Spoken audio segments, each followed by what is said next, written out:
philosophy, insofar as a central part of our discipline is engaging in critical inquiry. We question everything, and we learn the tools for doing that. It's could be of great benefit. As a matter of fact, I think probably nothing is more important except just making sure that we prevent environmental catastrophe. But what else could be as important as teaching people how to think clearly and to understand each other's perspectives and to critically evaluate? So that's incredibly important.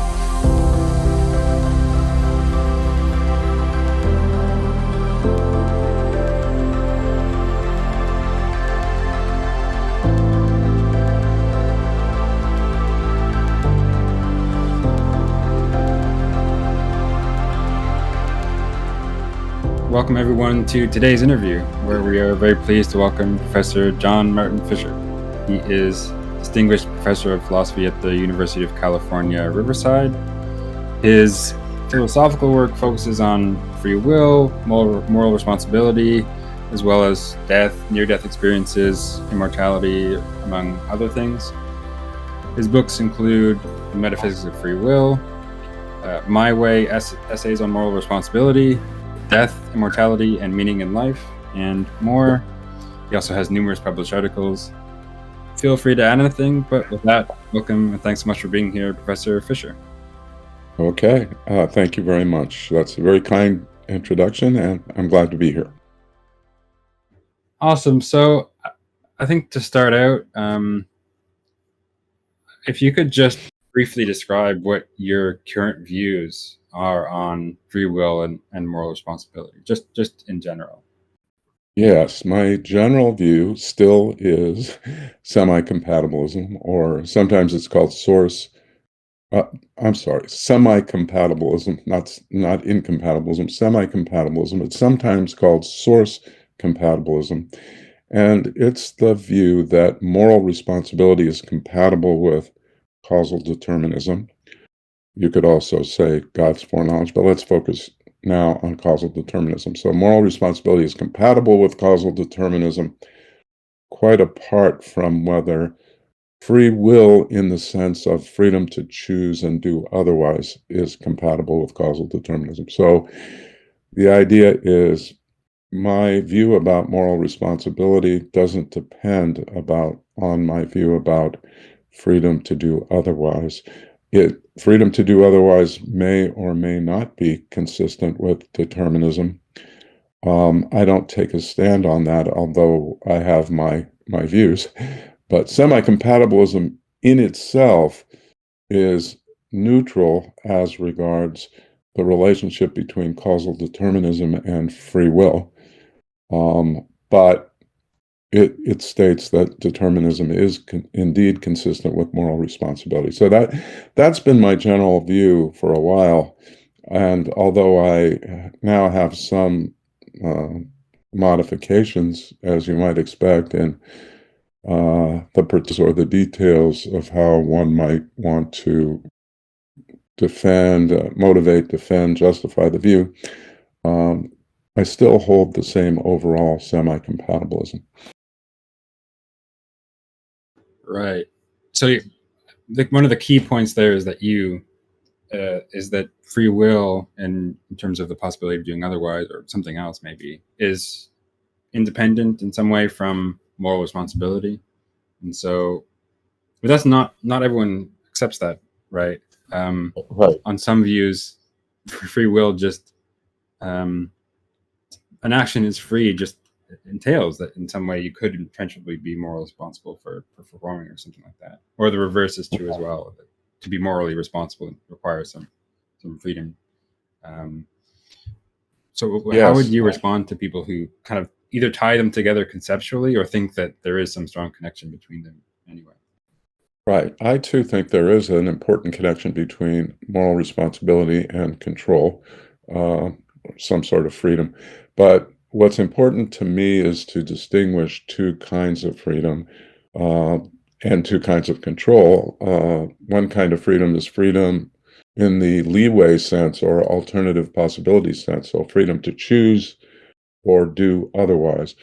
I call that regulative control. Basically, it's the same idea. And another kind of freedom is acting freely, or in my view, in my terminology, guidance control. Two kinds of freedom, two kinds of control. In my view is moral responsibility does not require freedom to do otherwise or regulative control. And therefore, the relationship between causal determinism and that kind of freedom is really orthogonal to, not really relevant to, the question of the relationship between determinism and moral responsibility. But I do think, I agree with the general position that there is an important, indeed an intimate connection between acting freely and moral responsibility, or guidance control and moral responsibility. So I guess the key to answering your very good question is to distinguish different kinds of freedom. Oh, and let me just also say the Right. word free will is kind of tricky. I think of it as an umbrella term, or a term that's used flexibly by different philosophers and maybe even in different contexts. And I think sometimes people use it to refer to the alternative possibilities freedom. Sometimes people use it to refer to the acting freely or the actual sequence kind of freedom. So you just have to specify, you have to be clear, and you have to say, in now, for this conversation, I'm going to talk about this kind of freedom. And once you do that, then you can go ahead. But yeah, I do think there's a connection between free will and responsibility, but specifically free will in the guidance control sense.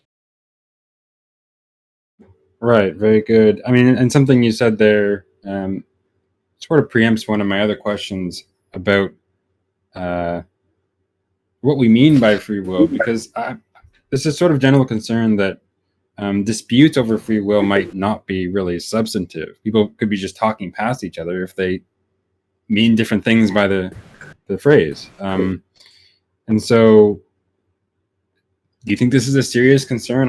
How do we make these debates substantive in this way? It is a very good point, very serious concern, especially, I think, in my observation, in the debates and discussions among philosophers and neuroscientists and even scientists in general, but in particular, there's a lot of work on the relationship between philosophical views about free will and the neuroscience.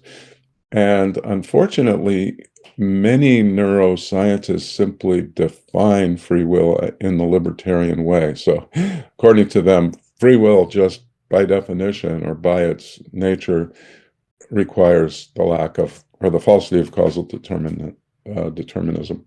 And that view then is different from, I mean, that conception or way of specifying free will is different from the way we typically do it in philosophy. Now, some people might come out in the end on the libertarian side, but we don't define free will in that way.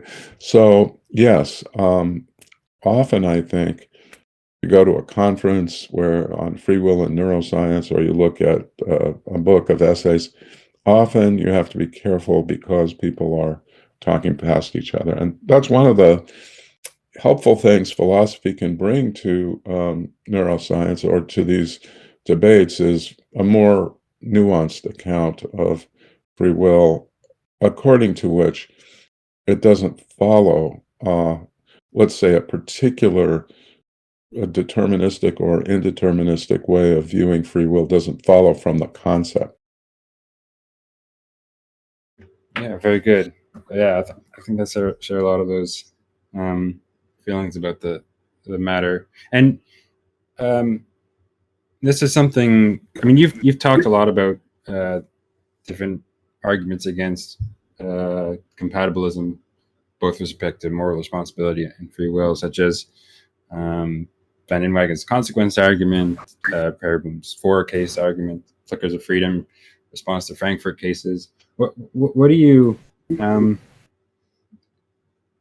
how successful do you think some of these attacks have been, or what's sort of your general approach to some of this?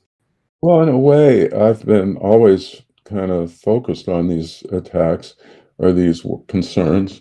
And in a way, my view tries to capture what's true in them or what's powerful in them without having to take on all the implications of the view. So I don't accept the consequence argument, but I think it's quite plausible and compelling and needs to be taken seriously. So my semi-compatibilism is consistent with accepting the consequence argument, though it doesn't require it. I think it's a very plausible argument because it depends on principles that are part of common sense and upon reflection seem hard to jettison, like the fixity of the past and the fixity of the natural laws.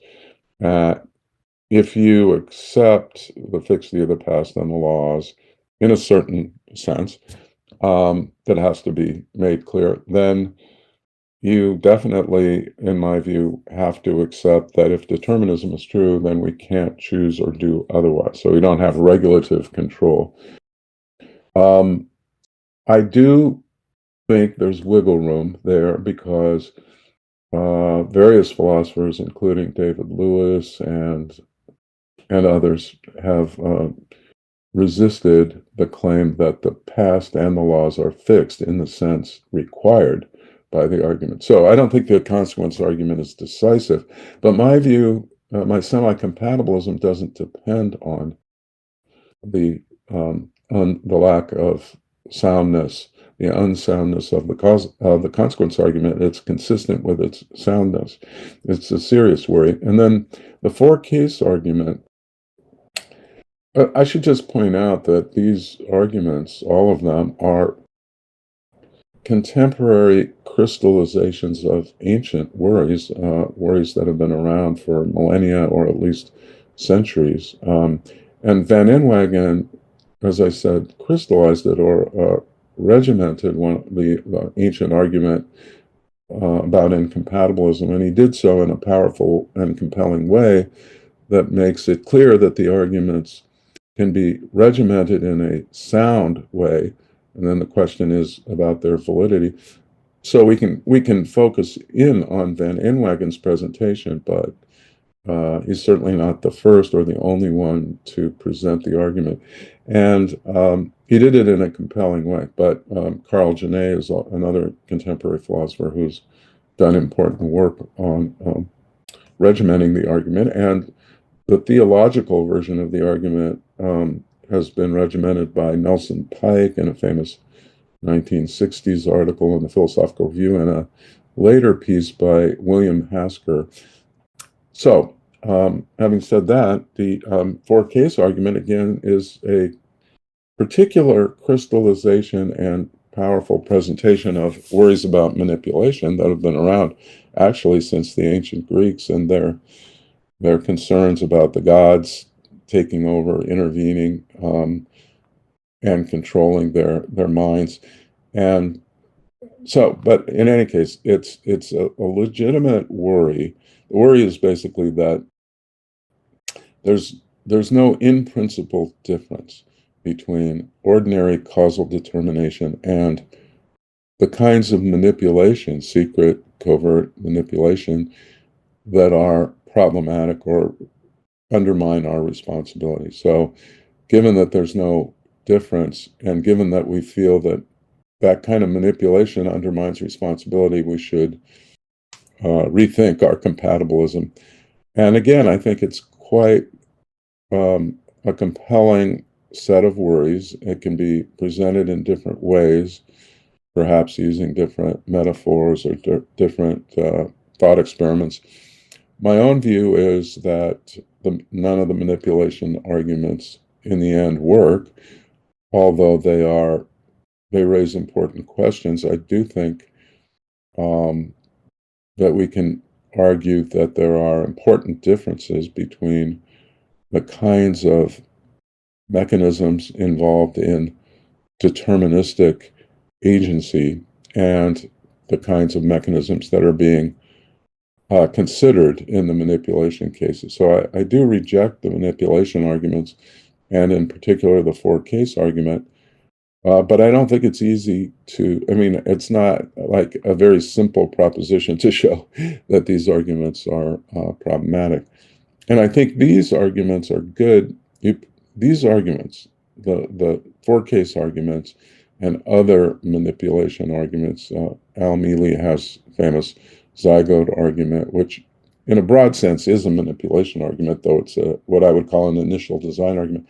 These help us to put our fingers on ways in which natural compatibilists and natural incompatibilists differ.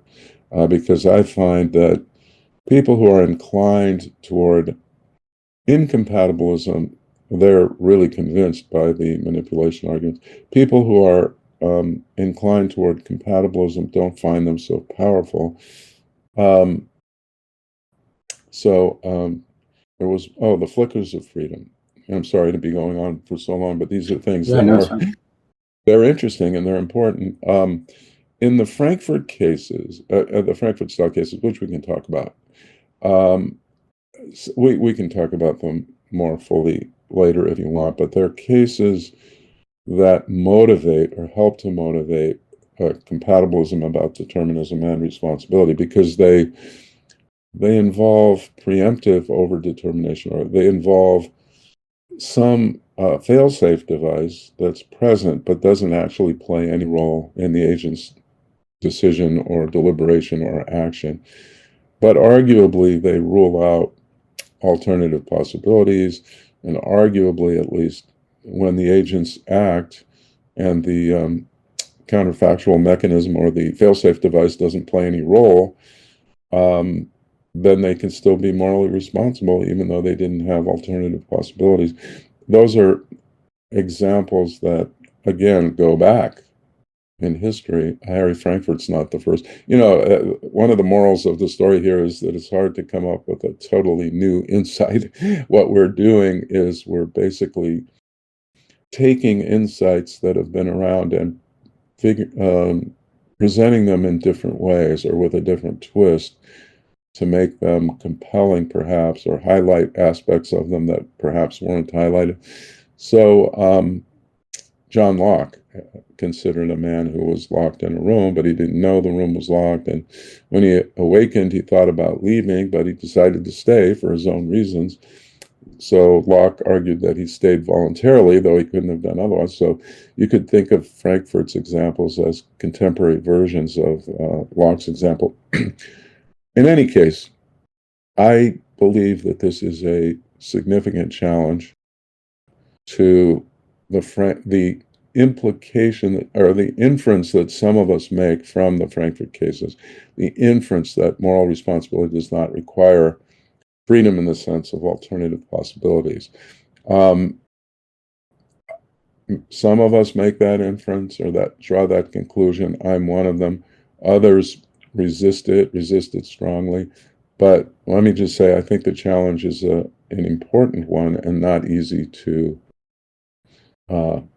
defeat or to address. But I do think in the end, and we can discuss this further if you'd like, in the end, I'm not convinced by the flickers of freedom response to the Frankfurt cases. I still find the Frankfurt cases quite powerful and important, but we can discuss that if you'd like. So I mean, you could say that my view tries to take the kernels of truth in these powerful objections without having to take on board things that make them implausible. Right. Yeah, but it's kind of tough, right? Because even if you wouldn't say that, although you find the Frankfurt cases and other things still pretty compelling, for someone with very different intuitions, you're not gonna, you may not be able to sway them, right? It may not be any way to resolve that dispute. Right? That's true, and it brings out something about philosophical methodology. I think it's almost never possible to convince someone fully of some view that they are already antecedently committed to denying or not to accept. And so I don't think of my argumentation or philosophical argumentation in general, if it's going to be productive, I don't think of it as addressing an antecedently committed opponent. I think of it rather as addressed to a reasonable and fair-minded agnostic about the issue, someone who's open-minded and will carefully consider the pros and cons of a certain position.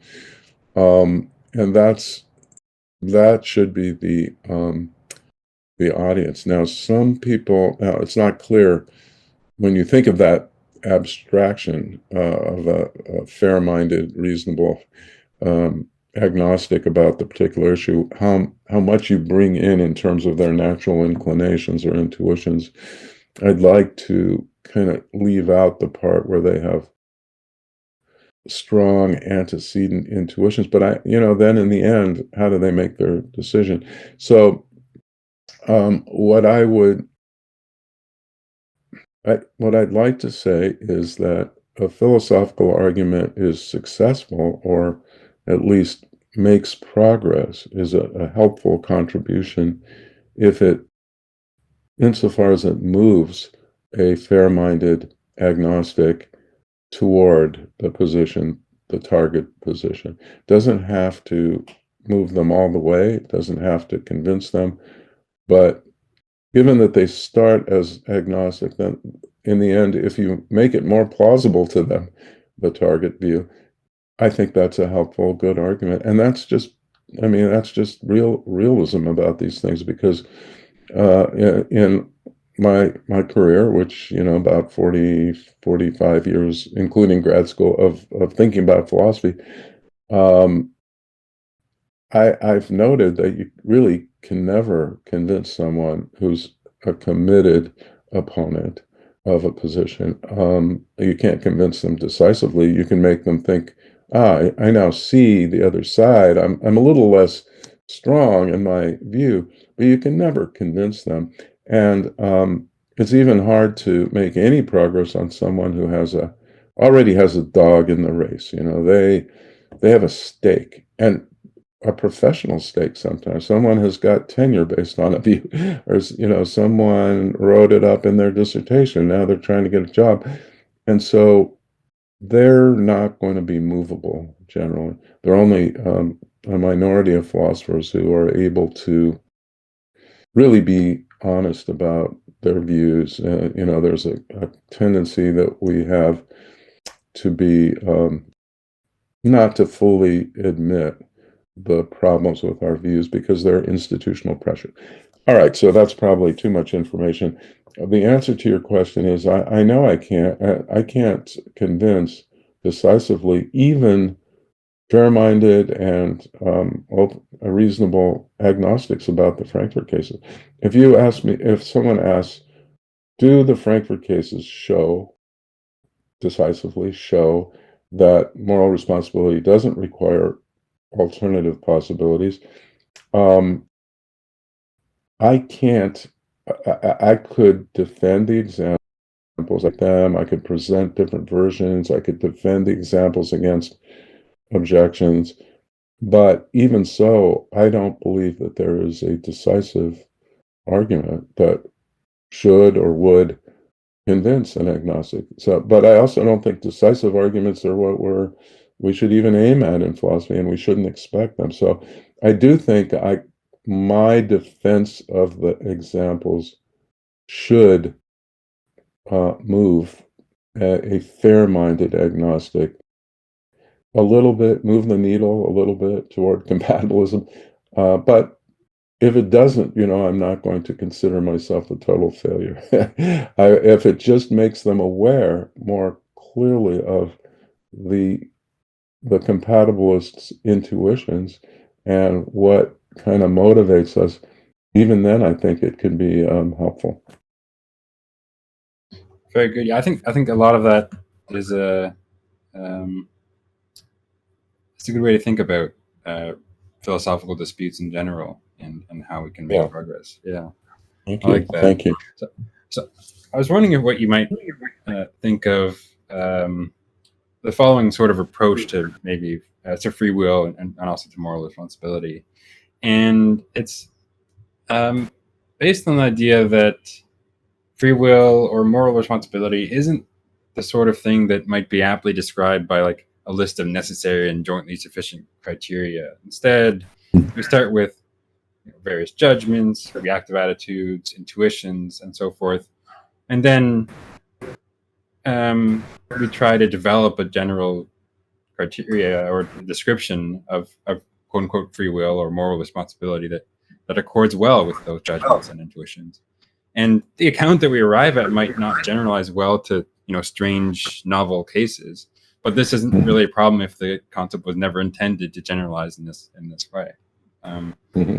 What do you think about? Is this like a reasonable approach? What do you think about this? Yes, I think it's reasonable. I would tweak it a little bit, but yeah, I think that methodology has to be used not only in this realm, but throughout philosophy. It's kind of goes back to Socratic elenkos, question and answer and refining a view and then considering objections and then refining the view till you get to what John Rawls calls a reflective equilibrium, an equilibrium between your considered intuitions and your principles. And I think that's the way to go in general. Now, you raise, though, a difficult question, and that is how much weight do you want to put on hypothetical examples or thought experiments?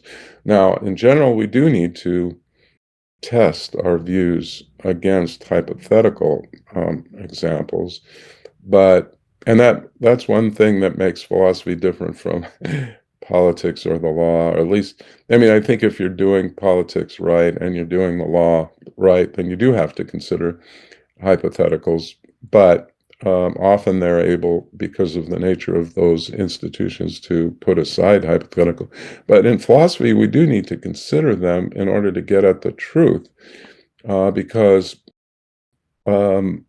just because we've managed to systematize our intuitions and principles about actual cases, if that doesn't generalize to a certain range of hypothetical, then we don't really know that we have it right about the actual cases. We might be latching on to something that's not really doing the theoretical work, and we discover that when we consider hypothetical. But now, big question, how much are we allowed to depart from actuality or reality when we're thinking about these hypothetical questions? And that's just, I can't give you an answer to that question. I think people have different views about this, different methodological orientations, and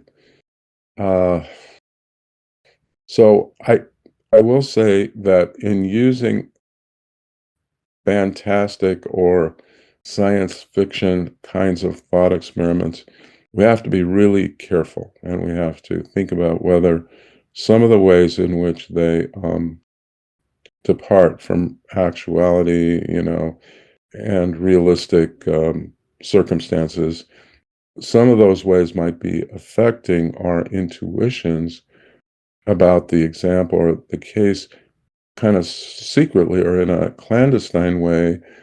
And really, we're not testing the principle then that we think we're testing. The Frankfurt cases, for instance, are testing the principle that moral responsibility requires freedom to do otherwise.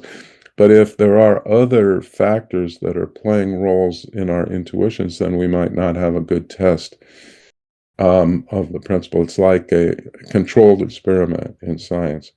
You want to hold everything else fixed and then just vary the values of one variable, let's say.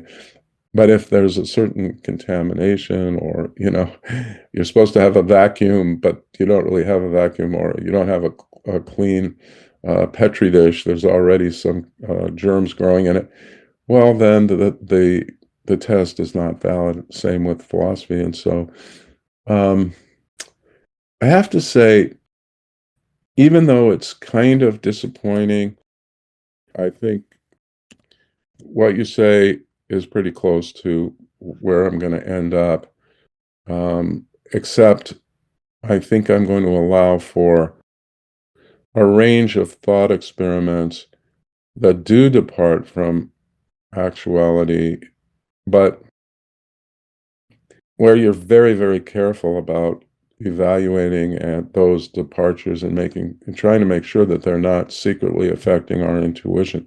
So with the Frankfurt cases, although they seem to be a little unusual, they may not be. I'll say that, and that's not just because of some paranoia, but I can say something about that in a second. But they really don't involve any weird violations of natural laws or aliens or other possible worlds in which the natural kinds have different constituents, where the stuff that comes out of your shower head and your sink and that flows in rivers is not made out of H2O. Yeah, once you start screwing around with the natural laws and the natural kinds, who knows what the intuition should be. But the Frankfurt cases don't do that. So there is a range of examples. Like the trolley problem is another set of cases that test certain moral principles and that don't involve violations of natural laws or changing the fundamental stuff of the universe or anything like that. But once they get complicated enough, and they do, as you know, they get quite complicated, you're never sure that you are really seeing the forest for the trees. Yeah, I mean, you're not seeing clearly the point at issue because it's so complicated, and maybe the complications are distorting your intuition. So, okay, so bottom line, I agree we have to be very careful, and I agree we have to use the method of reflective equilibrium. And I agree that our concepts are, as it were, built for the world as we know it, but I think that leaves room for testing those concepts against the world as it could be, because that's the only way we can really be confident that we have it right about the world. Anyway, those are my somewhat long-winded ruminations on philosophical methodology. Yeah, I think I'm on the same page on pretty much all of that. Like, on another thing, like, for example, in questions about personal identity or identity over time, and people will ask, well, what happens in cases of fission, right? If something like splits off Right. into two of the same thing. Right. To me, I mean, maybe we want our conception of personal identity to be able to handle cases like that, and we could sort of adapt accordingly, how we think about it. But maybe we don't. Maybe that's not something it was ever designed or to handle. So kind of science fiction is not really relevant. And so, I mean, maybe these are the questions we should be asking. What are the sort of cases that our concept is meant to handle? Do you think that's a right way to think about it? Yes. And a matter of fact, see, great minds think alike, because I was going to mention the philosophical territory of personal identity. That's an area, again, just replete with thought experiments, many of which are science fiction type thought experiments. And of course, notoriously, over time, some things we think are just science fiction turn out to be reality, or reality catches up. But I agree that that's an area in particular where, when you think about who would be me if I'm teleported and duplicates are made of me, and so now, there are 5 individuals who have now walk out of the booth in some distant place, and they have the same memories I have and so forth. Which one's me? These are difficult questions about fission and fusion and duplication, and I don't know how to answer them in the end. And I think even people who've thought about it for a long time. Like John Perry, for instance, in conversation, he's told me exactly what you suggested. He said, well, I don't know what to say about all these cases, but that might be because our concept just wasn't built to handle this. Or that's one kind of metaphorical way of putting it. But our concepts help us sort through what's important to us in our lives, and these thought experiments don't really involve things that we need to sort through. They're not important because they don't come up in our lives. Okay, but now, at the end of your question, I think you mentioned the issue of which ones we're going to determine to be relevant and which ones we think we can put aside. That's a good question. I have no idea. I mean, I don't know that there is going to be an algorithm, but and some people want to say, well, the Frankfurt cases are fantastic. They're science fiction, and they get very complicated. So we should just put them aside. I don't agree with that view, but I do agree that we have to be really careful. And as they get more and more complex, we need to be skeptical, increasingly skeptical about our intuitions. So I do agree with all of that. Let me say one more thing, though, about whether they're realistic. There is a sense in which we might all be in a giant Frankfurt case all the time, and that's if there is a God who is omniscient and so forth. If there is a God, and God knows about the future and doesn't causally affect us when we act. There are occasionalist views or views like Aquinas's, according to which God actually causes our will to choose one way or the other. But let's put that aside. Let's say God knows, but he doesn't cause. And let's also assume that the theological fatalist argument is correct. That is, that if God has foreknowledge, then we can't choose or do otherwise.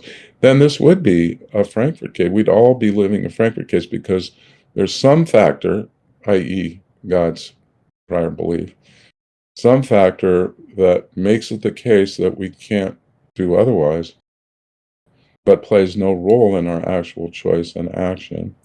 And so we would all be living in a Frankfurt case. And presumably we don't know that such a God doesn't exist, although I myself don't happen to believe that such a God exists, but I wouldn't be so presumptuous as to claim that I know that such a God doesn't exist. So when people tell me, oh, these are just weird examples and they're very rare or something like that, I do want to say that it's not clear that that's right. And in any case, frequency of occurrence that's irrelevant to the importance or the usefulness of a philosophical example. Right, and I don't think, in addition to that, I mean, yes, some Frankfurt cases can be quite fantastical, but presumably there are some which aren't that extreme. I mean, if that example of the guy locked in the room counts, that's not so implausible, and that probably has happened. So that's right, John. That was John Locke. Interestingly, not a lot of people know this, but Bishop Bramhall, in his debate with Thomas Hobbes, Bramhall was Libertarian and Hobbes was compatibilist, but in any case, despite those views, Bramhall talked about or envisaged a person who was thinking about playing tennis, but decides not to play, but unbeknownst to her, the tennis court is locked. The gate to the tennis court is locked. So it's interesting that example goes way back, and it even goes back in a sense to, though this is a stretch, to Chrysippus and his dog. Chrysippus had envisaged a man running along with a long leash, with his dog on a long leash, and the dog was happy to be running along, and so the leash never played any role. If the dog had decided to try and stop, then the leash would have tugged it along anyway, but the dog never did that, so the leash didn't play any role. Now, of course, a dog is not thought to be a moral agent, and there are various reasons why, and the dog presumably could have chosen to stop. So there are limitations to that example. But the idea is there are pretty straightforward, realistic examples that involve preemptive overdetermination that make the point. It's only when people challenge them and they say, but what about this? What about this? That then people try and patch up the examples, and then it becomes kind of a mess, a dog's breakfast, as they say in England. But I agree that some of them are pretty simple. Okay. Great. You mentioned God and freedom and moral responsibility, and I'm going to have some questions about foreknowledge and stuff like that. But first, I wanted to ask something about determinism. And like, there's been a variety of different theses that have been, given the label determinism. And I take it that something of the following sort is pretty common, right? Determinism is true if and only if, for any time t, the past up to t, and the laws of nature collectively entail a unique future subsequent to t, something like that. Is this how you would define it? And do you think this is the sort of thesis which is relevant to debates about free will and moral responsibility?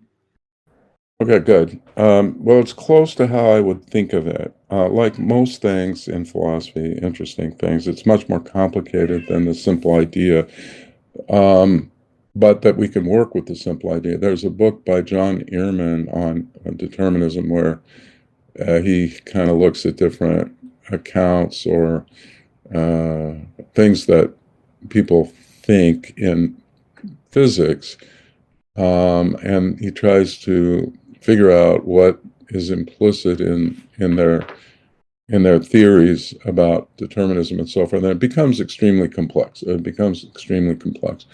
Patrick Suppies, one of my former teachers at Stanford, as an undergraduate, he argued that if you look at certain theories and try and figure out whether they are deterministic or not, you just can't. In principle, you can't. So it's really difficult. But I do like to oversimplify and capture what is kind of the core intuitive idea. And so I would use the formulation that you suggested, except I wouldn't make it an if and only if. I would make it an only if. So the idea is whatever else determinism involves, it entails what you said. That is that for any time, total state of the universe at that time, together with the laws of nature, entails the total state of the universe at every subsequent time. Yes, but I don't think that's the only thing there is to causal determinism, even at an intuitive level, because it leaves out the idea that every event is actually caused in a deterministic way by the past, by certain past done laws. So if you just talk about entailment, it does leave out this idea of causation, which is very important, deterministic causation. And so I would say maybe something like this, at least on an intuitive level, and putting aside all the complexities when you look into it more carefully, I'd say determinism, causal determinism, is the thesis that every event that occurs is caused in a deterministic way by prior events and the laws of nature. And the deterministic way implies that given the total state of the universe in the past and the laws of nature, the sequence is entailed. You get an entailment, but there's also explicit inclusion of causation. And it's kind of amusing that, well, in contemporary debates in agency theory, people will define determinism in this way that leaves out causation. And I think you do need to include that. And one way of thinking about it is think about God's foreknowledge. Some people think God's beliefs are just genuine, hard or genuine facts about the past. So some people would say, even if it's not true that everything is caused by something prior to it in a deterministic way, given God's prior beliefs, you get the entailments anyway. So now that's all very controversial, but all I want to point out is I would say that the causal determinism implies what you said, i.e., the past and laws entail the present and the future. Yes, got it. But I would look at that as a necessary condition, not a necessary and sufficient condition. And that's all we need, though, to get the problems going. That is, the consequence argument doesn't rely on a general definition of determinism. All it relies on is that whatever determinism is, it does have this implication. Okay? Right, very good. I mean, one concern I have with building in causation, it's not a serious concern, but it's that, I mean, causation itself is another huge topic, which to me should be sort of another target of a philosophical analysis, not something kind of assumed. Right. Well, you can't solve everything. Yeah, I mean, I think you got to start somewhere, and you can't necessarily provide a reductive analysis of everything. But I agree that in order for it to be a fully adequate or reductive analysis, you'd have to give accounts of each of the problematic elements and causation. You're right, you can't just assume that we all understand it. But let me just remind you of the more important point, or highlight the more important point, and that is we can just say determinism implies that for every time t, the total state of the universe at some past time together with laws of nature entails the full state of the universe at t. That's one way of putting it. So whatever else causal determinism is, it entails that. So now, as we're developing our arguments, we can say, assume causal determinism. Well, now we know that, blah, blah, blah, that follows from that necessary condition.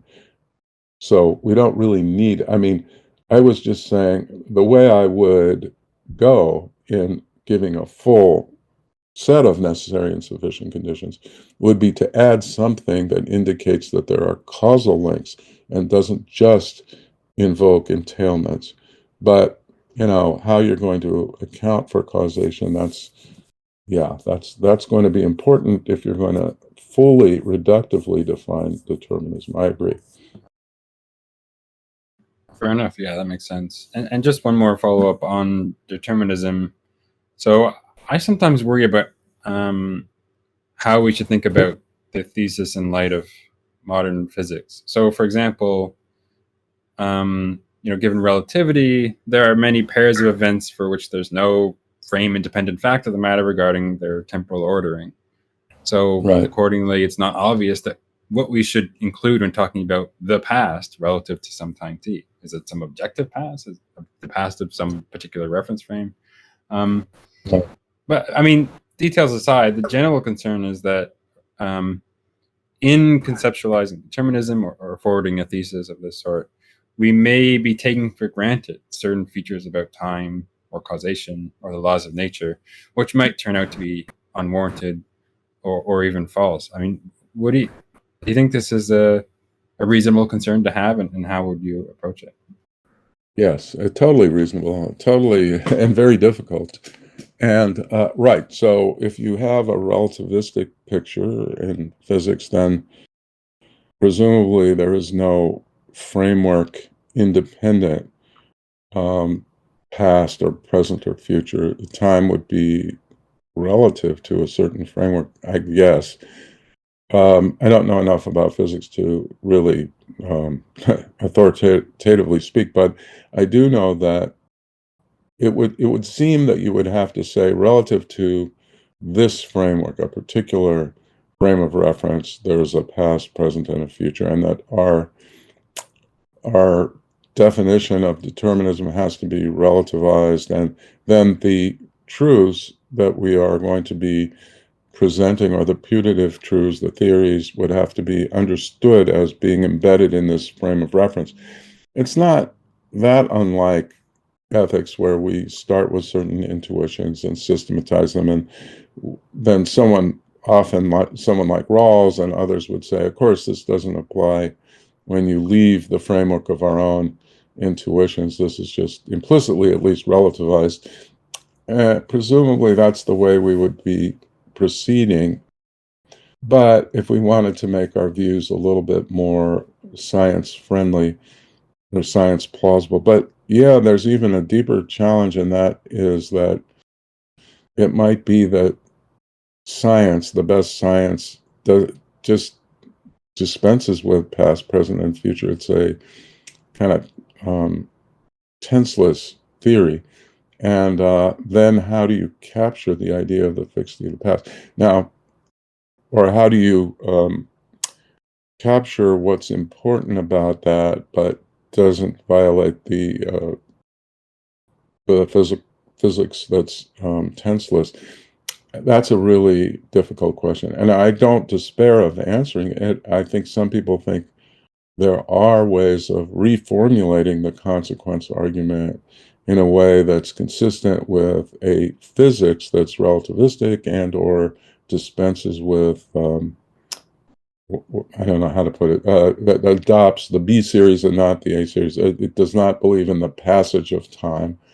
Now, but it's controversial. And the best work, I think, on this is by Carl Hafer, philosopher of science, who used to be my colleague at the UC Riverside, but now is in Spain at a research institute in Barcelona. But his work is really helpful. But bottom line, yes, that's a really good worry. Let me also ask, are we, if we're not planning to return to the Frankfurt cases and the flicker of freedom, I'd like to say a few more words about it. But if we are, then I'll just wait. I mean, I wasn't planning to, but by all means, you can say some more. Okay. So that's a really difficult problem. And I'd say, I'm just assuming that people are familiar with the Frankfurt cases, but like I say, they're cases where someone's standing by and you make a certain choice on your own, but if you were about to choose otherwise, the person could zap your brain and ensure that you choose what you do and do. So it's a fail-safe device, and people intuitively, many people would say, well, the agent is acting freely, like the man in the locked room or the tennis player, acting freely, though they couldn't have done otherwise, couldn't have chosen otherwise. Now,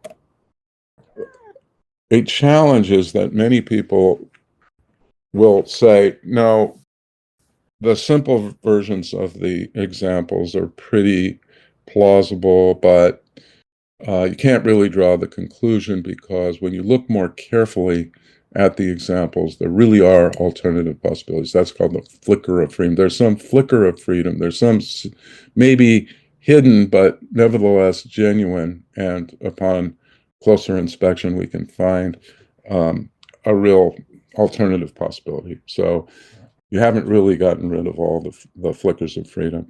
And that strategy comes in various different versions, and it's very compelling, and many people find it ultimately convincing. But what I want to say, I do want to say, again, emphasize first, we're never going to convince everyone. I just want to address a antecedently uncommitted, i.e. agnostic and fair-minded, reasonable person. And secondly, I don't think you can ever find a philosophical argument, and in particular one that centrally invokes a thought experiment. You're never going to be totally decisive. It's never going to totally eliminate any reservations or worries. So, having said that, I would distinguish two flicker strategies. One flicker strategy is to say, no matter how you formulate the example, no matter how complex, no matter what version you give it in, there will always be some alternative possibility. Therefore, you haven't proved that you could have responsibility without alternative possibility. But a crucially different version says, same thing, no matter how you reformulate and present the examples, there will always be certain flickers of freedom. But now it adds, and it's in virtue of those flickers of freedom that the agent is morally responsible. That if he is responsible at all, it's in virtue of the alternative. So it's not just that the alternative is there and that you can't eliminate them, but it's that their presence grounds or explains, or it's in virtue of their presence that the agent's responsible. Now that's a different kind of strategy, and I could just say, I think that it is true. I mean, it may well be true that you can always identify some alternative. So in that sense, there will always be a flicker of freedom. But it does not follow from that that in principle there won't be situations in which there's moral responsibility but no alternative possibility. We just may not have got it, or it may just be an ordinary case where someone is raising her arm and turns out, unbeknownst to her, had she chosen not to, it would have, she would have suffered from a paralysis or something. And yet it's in a deterministic world. So what I want to say, as simply as possible, is the only way the flicker strategy really is compelling or really powerful is if they can show, the proponents of this strategy can show that the flickers or the alternative possibilities are what it grounds responsibility, that it's in virtue of those that the agent's responsible. And that's what I don't think they've succeeded in doing. And, it's complex, and only those of you who really are interested should look at the literature. But if you are, and there are some of us who are bitten by this bug and we're fascinated by them, okay, look at the literature, and you will see that people present examples where they say, aha, it's like the bulge in the rug, you damp it down here, now it's there. Aha, I found the alternative possibility. But then you have to ask yourself, is that what explains the agent's responsibility? And I think that's where the flicker theories become less convincing. But in the end, I just, in some ways, I consider myself a bold philosopher and someone who is willing to stick out his neck. But in other but I also believe that I want to stick out my neck only when I have to, and I only want to stick it out as far as really is necessary. And so I do want to say, I don't think any of my arguments are kind of decisively show that the flicker theory or strategy is misguided or has to be rejected. It's a legitimate, reasonable, powerful challenge to the conclusion that many of us reach, that moral responsibility doesn't require alternatives. So I haven't established that the cases show that the principle of alternative possibilities is false.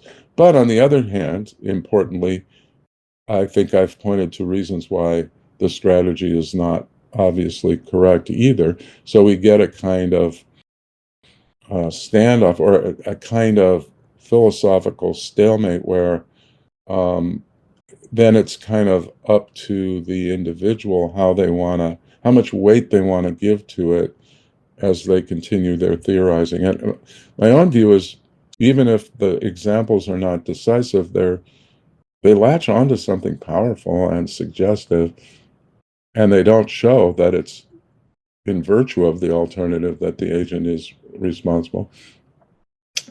Okay, so that's the way I feel about it. And I think it's when people object to some of the conclusions I draw, or some of the views I have, by saying, oh, well, that won't convince an incompatibilist, or that won't convince a libertarian, or that's not decisive because you could wiggle out of it in this way. I'd say fine, but that's, it's ridiculous to suppose that that was my goal. Okay. Right, a lot of good points there, and one thing you brought up that I find very intuitive is that, look, if someone ends up saying that a person was morally responsible for some action, in part because, maybe in large part because they could have had some minute brain signal that was like cut off. Like that's the sort of deciding factor whether they were morally responsible for that action. So something about that seems really unintuitive to me. Okay, that's not like a refutation, but it still seems unintuitive. Yeah, that's very important to see. That's the robustness problem. Is that what I want to argue is these alternatives have to be robust in a certain way. Now, how to define that is a little controversial, but yeah, you're right. Just that little blip, and especially if it's not a voluntary blip, if it just were to happen. A nice analogy is with the standard problem for libertarianism, because if you think, or for a certain version, if you say, well, everything is undetermined, the choice is undetermined by your past. If it's, though, arbitrary or random, that doesn't help. So if there's just if everything about you is held fixed and some other choice would have just happened without any explanation, that doesn't help to ensure control or to make it the case that you're morally responsible. Well, I'd say the same point here in the Frankfurt cases. It's analogous to the point about arbitrariness not helping.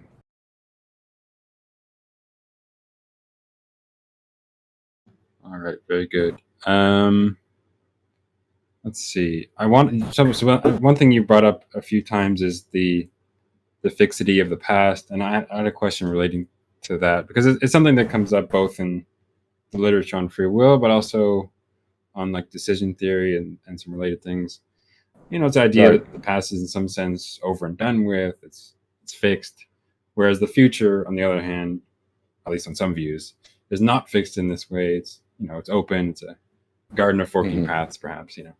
Right. But to me, while epistemically speaking, the future is far more open than the past. We know more about the past than the future. There is a way the past is just as much as there is a way the future will be. And while there's nevertheless often nothing incoherent or irrational about acting in a way so that the future will be some way, I don't see any issue with acting in a way sometimes so as to bring about the past in some way. What do you think about this view and the fixity of the past and openness of the future more generally? Yeah, good question. I come to these questions with just a presupposition or antecedent view that I can't really prove, that the past is fixed, but the future is open, or may be open for all I know. You're right, it's different. Epistemic possibility is different from metaphysical possibility. It could be that the future is in some way, important way, fixed, just as the past is, but at least that's not the natural, intuitive view that you would come to without being coaxed or nudged or forced to accept it by a philosophical argument. It's just the natural view, and the view that I have is that the past is fixed and the future isn't. And that intuitively implies that in my deliberations, I should assume that whatever I choose and do will be an extension of the past, holding the laws fixed. So, it's just the way I think rational agents do think and should think. If I well, I don't know, just a mundane example is if I spill my coffee, I'm having my morning coffee at 9 a.m. and I spill some on my shirt, then everything else I do, the next thing I do, will be an extension of the the past in which I spilled my coffee. So if the next thing I do is go get a napkin and wet it a little and start trying to blot the stain, that's an extension of the world in which I spilled my coffee. And matter of fact, the rest of the day and the rest of my life will add on to the given fact that I spilled my coffee at that time on that day. And that's just the way we assume. And we also assume that we can't, through our behaviors, change the laws of nature, whatever they are. So I find it, and what you raise is kind of an interesting point, because what I've tried to argue, or what I have argued, I don't know how successfully, is that a compatibilist who thinks that we can change the past, or we can so act that the past would have been different, in some cases will have to embrace the conclusion that we should deliberate and choose in such a way as to bring about a different past. And in those cases, it's just totally implausible that that's the way we should deliberate and choose.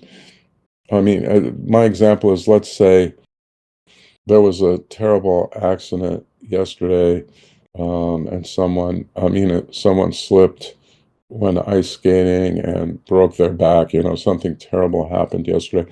And it's such that I know, given my character, that I would go ice skating today only if that accident hadn't happened.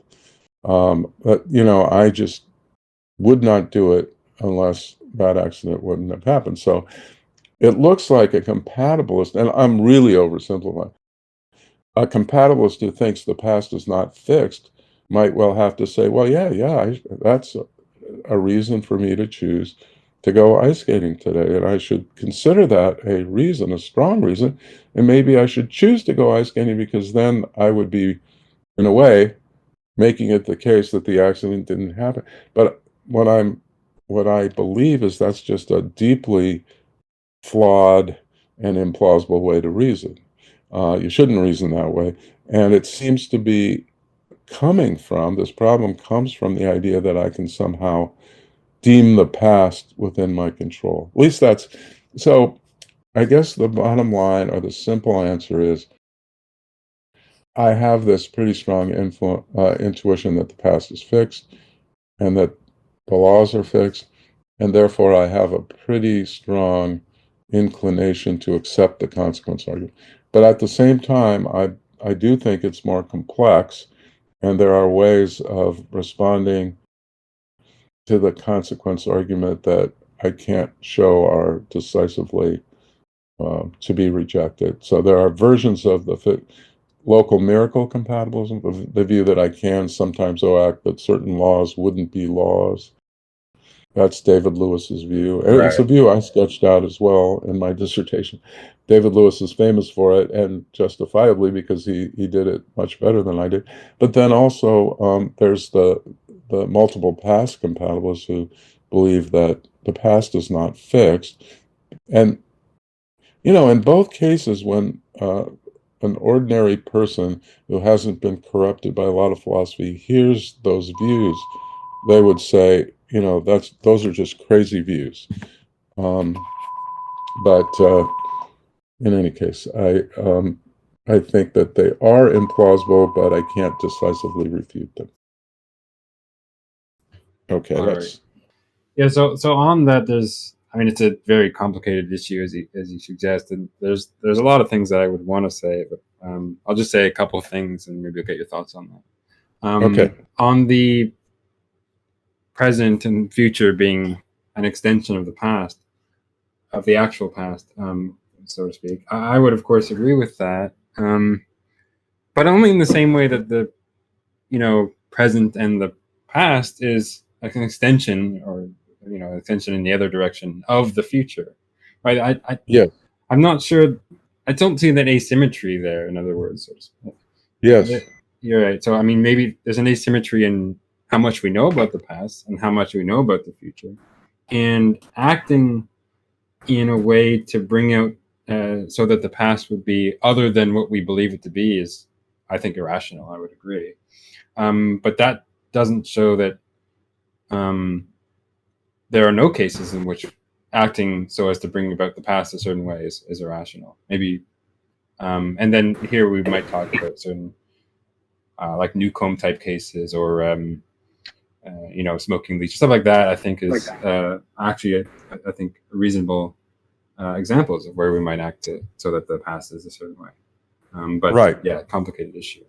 I mean, what do you Very think complicated. about that?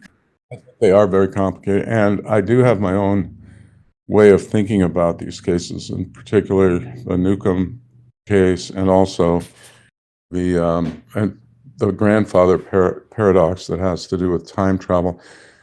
And in a nutshell, what I believe is that fixity follows causal flow, or the direction of causal flow. So that in our world, causation goes from the past to the present and into the future.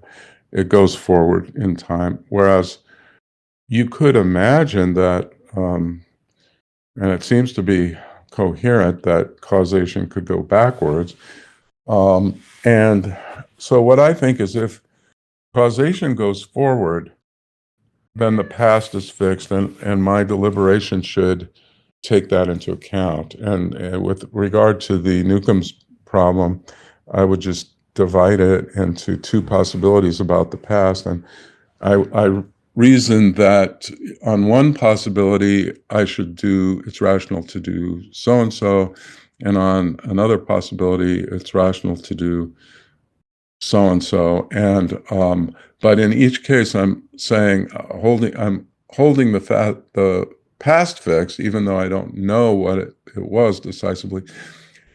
Anyway, it's too complicated to try and reconstruct the example and to be clearer about what I'm saying.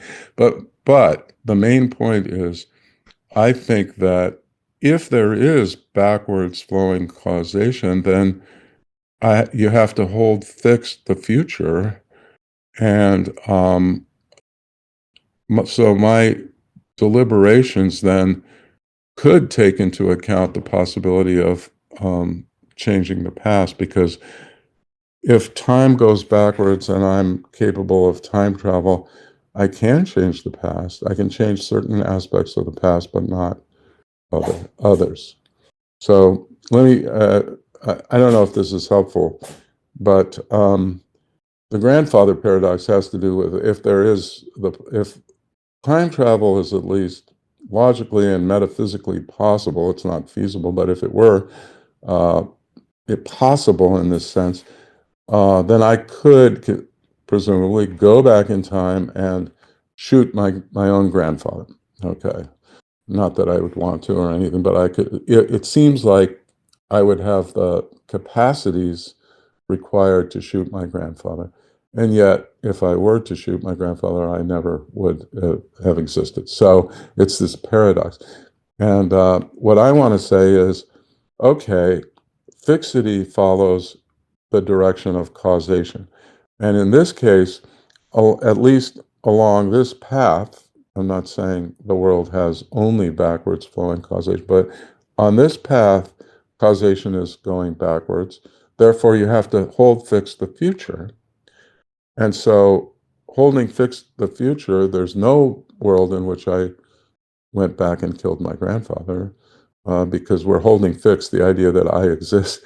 So I guess that was, again, a somewhat verbose, or at least long answer to your question.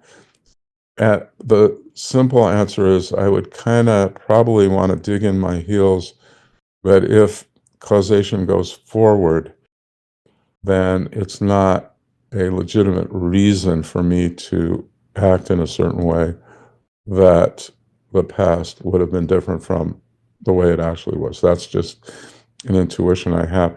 But I also agree that in certain circumstances where causation is assumed to go backwards, then what we really have to do is not hold the past fixed, but hold the future fixed. I do discuss all of this, and I have a recent article on local miracle compatibilism that's in a volume that just got published by Palgrave Macmillan, and it's edited by Marco Hausmann and a co-editor. And in any case, if people are interested in my views about how the consequence argument and the fixity of the past relate to Newcomb's problem and time travel, that's where I talk about it. Yeah, awesome. I mean, one thing that, and this is kind of what we might call an evidentialist intuition that I have, is that what's more relevant to rationality is not just the sort of causal sequence per se, but correlations, counterfactual dependencies, and sometimes those might go backwards even if causation doesn't. And I Yes. think that might feature into make a difference for deliberation. Whereas if we're only It's a very good point, and sometimes I can see the point, because you might say, look, I'm interested in getting certain things, or achieving certain things, achieving purposes, helping others, acquiring things, whatever it is, but I have those interests. And now I don't really care if in a certain possible scenario, the goods I would be getting come from a different past or from the same past, just an extension of it. Another way of putting it, I mean, the way you put it was, it might be that certain counterfactuals are true, subjunctives or counterfactuals are true, and they say that, or they imply that if I were to make a certain choice, the past would have been different in a certain way. That still, though, it might make that path relevant to my deliberations just because that's the way things would be, and I want certain things that I can get if things were a certain way. And so anyway, I'm trying to motivate the point that you've already stated a little bit more elegantly than but I still think my view is, if you allow for that and don't hold the past fixed, then there will be other contexts where there's no way you can block certain unintuitive or implausible consequences. At least that would be my view. But again, it's like the Frankfurt cases. These are so difficult, and in the end, people might just, end up disagreeing. Yeah, fair enough. So I had a question from Vegan in the chat about the intuitions and conceptions about free will and moral responsibility over time. I wonder if this is something you've thought about, say like more ancient writers or those writing even hundreds of years ago, whether they had different views of or intuitions regarding these things. Many ancient writers might perhaps fatalistic in a way. What do you think? Is this something you've thought about, and what might we learn from how the thought has evolved over time? Oh, good question. I mean, I'll say a few general things about it, and you can tell me whether it's helpful or. I mean, one general point is people disagree, intellectual historians and philosophers and others disagree about how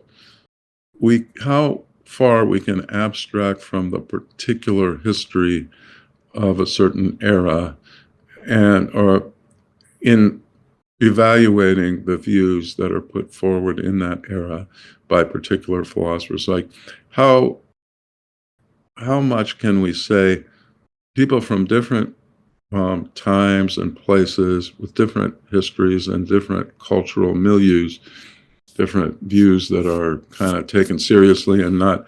How much can we say they're really talking about and debating the same concepts and the same things, or how much are they just rooted in the present so much that they're not really disagreeing with someone that's someone else in a different era because they're talking past each other? And some people are, think that we should do history of philosophy and think about these issues in a more particularized way or contextualized way, such that we can't really say that Kant was disagreeing with Hume or that Aristotle was disagreeing with, with Van Inwagen, because they just they had different histories, different cultures. You can't abstract away.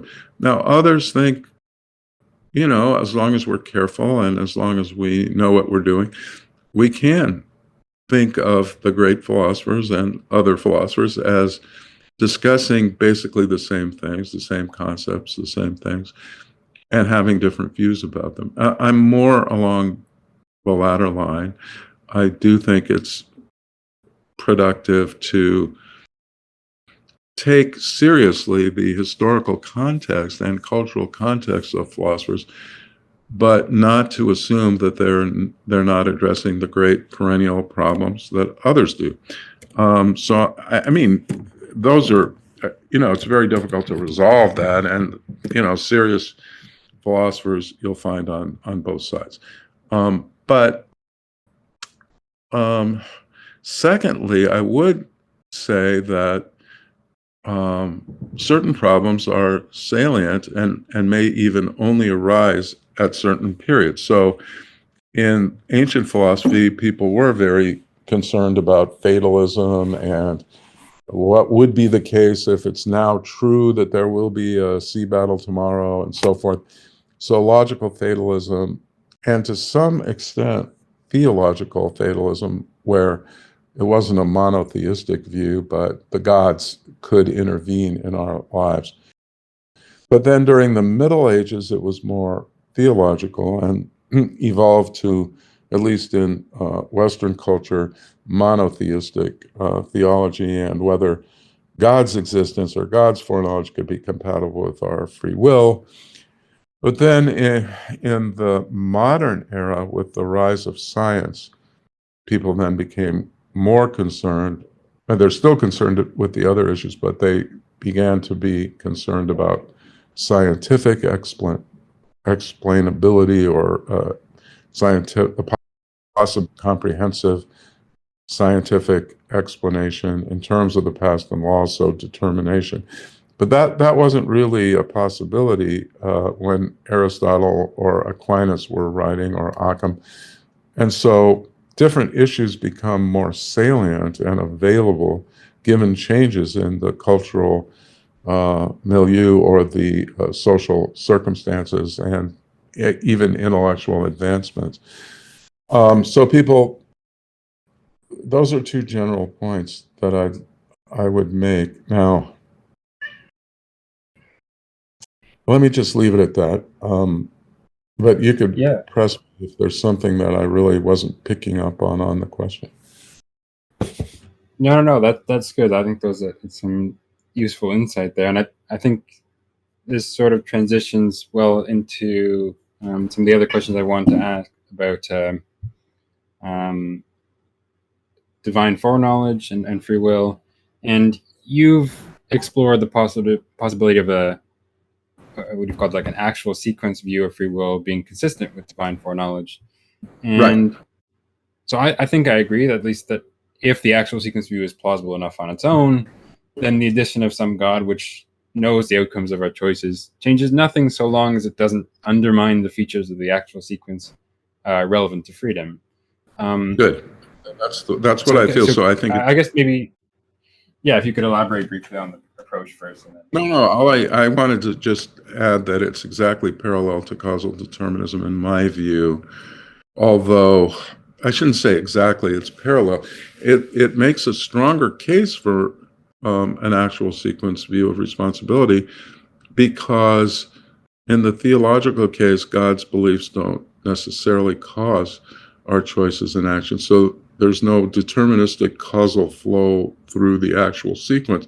Whereas in the case of causal determinism, there is by definition. And so there's that difference.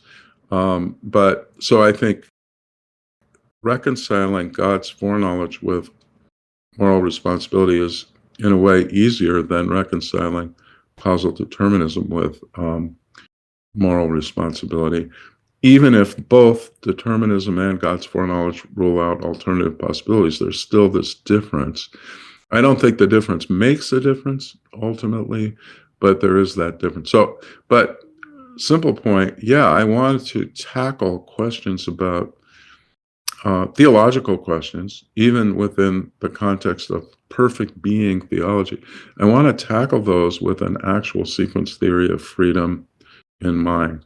And I think, this is controversial, but I think you can develop answers to the problem of evil and to the other related problems like the justification of rewarding someone in heaven or punishing someone in hell or something like hell for freely either accepting God's grace or rejecting God's grace, even if they had no alternative possibility.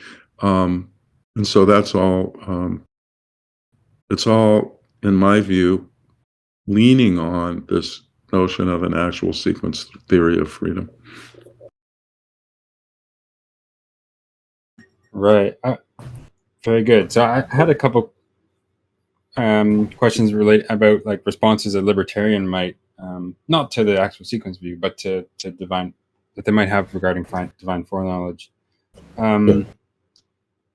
So you've talked about, hard and soft facts, and what if someone were to say, okay, the fact that God believes that P, where P is some action or choice that I make, is a hard fact about the past. But the fact that God's belief that P is true, or that he knows that P, or something else like that, that might be a soft fact about the past. And so the hard fact about the past, God believing that P itself doesn't entail that P, and so there still might be alternative possibilities. What do you think about? Do you kind of understand where I'm going with that? Does that make sense? Yes. Well, I think there is a good response, and that, so think for a minute about human knowledge and human belief. Knowledge entails truth. So if I now know that tomorrow my wife will go to Pilates, given that knowledge entails truth, it does follow that it's true. But tomorrow, presumably, without making any special assumptions, intuitively, my wife, just before she goes to Pilates, is free to choose not to go, even though she did go, and I knew it because I had a justified belief today that she would go, and it turns out she does go. Nevertheless, we shouldn't collapse the modality and assume that just because she does go, she had to go. So she could have done something that would have given me a false belief. She could have acted in such a way that I, a human being, had a false belief intuitively, and that would not change the past at all. It would just change the status of my past belief. It would make it false. But now, if God held that belief, unfortunately, my wife didn't have the power. Why? Because it's not just that she could change the status. She can't just change the status of God's belief from true to false, because, right, even though she did go and God had the true belief, if she had not gone, then he would have had a false belief. But by definition, God can't have false beliefs. God is essentially omniscient in the perfect being theology. So if you accept that perfect being theology, then the only way someone could have done otherwise would be to have changed God's beliefs, and at least at least some people think God's beliefs are hard facts about the past. They're not soft facts. Now, Occam did hold that they're soft facts. William of Occam held that view, and there are a lot of followers of him and people who just believe that even God's beliefs are not hard facts about the past. But I think that, and why is that? Well, they think that because God is essentially omniscient, it's part of his very nature that if he holds a belief, that belief has to be true. So if he holds a belief today that my wife will go to Pilates tomorrow, that necessarily, his belief entails my wife's going to Pilates tomorrow. And so it's not possible to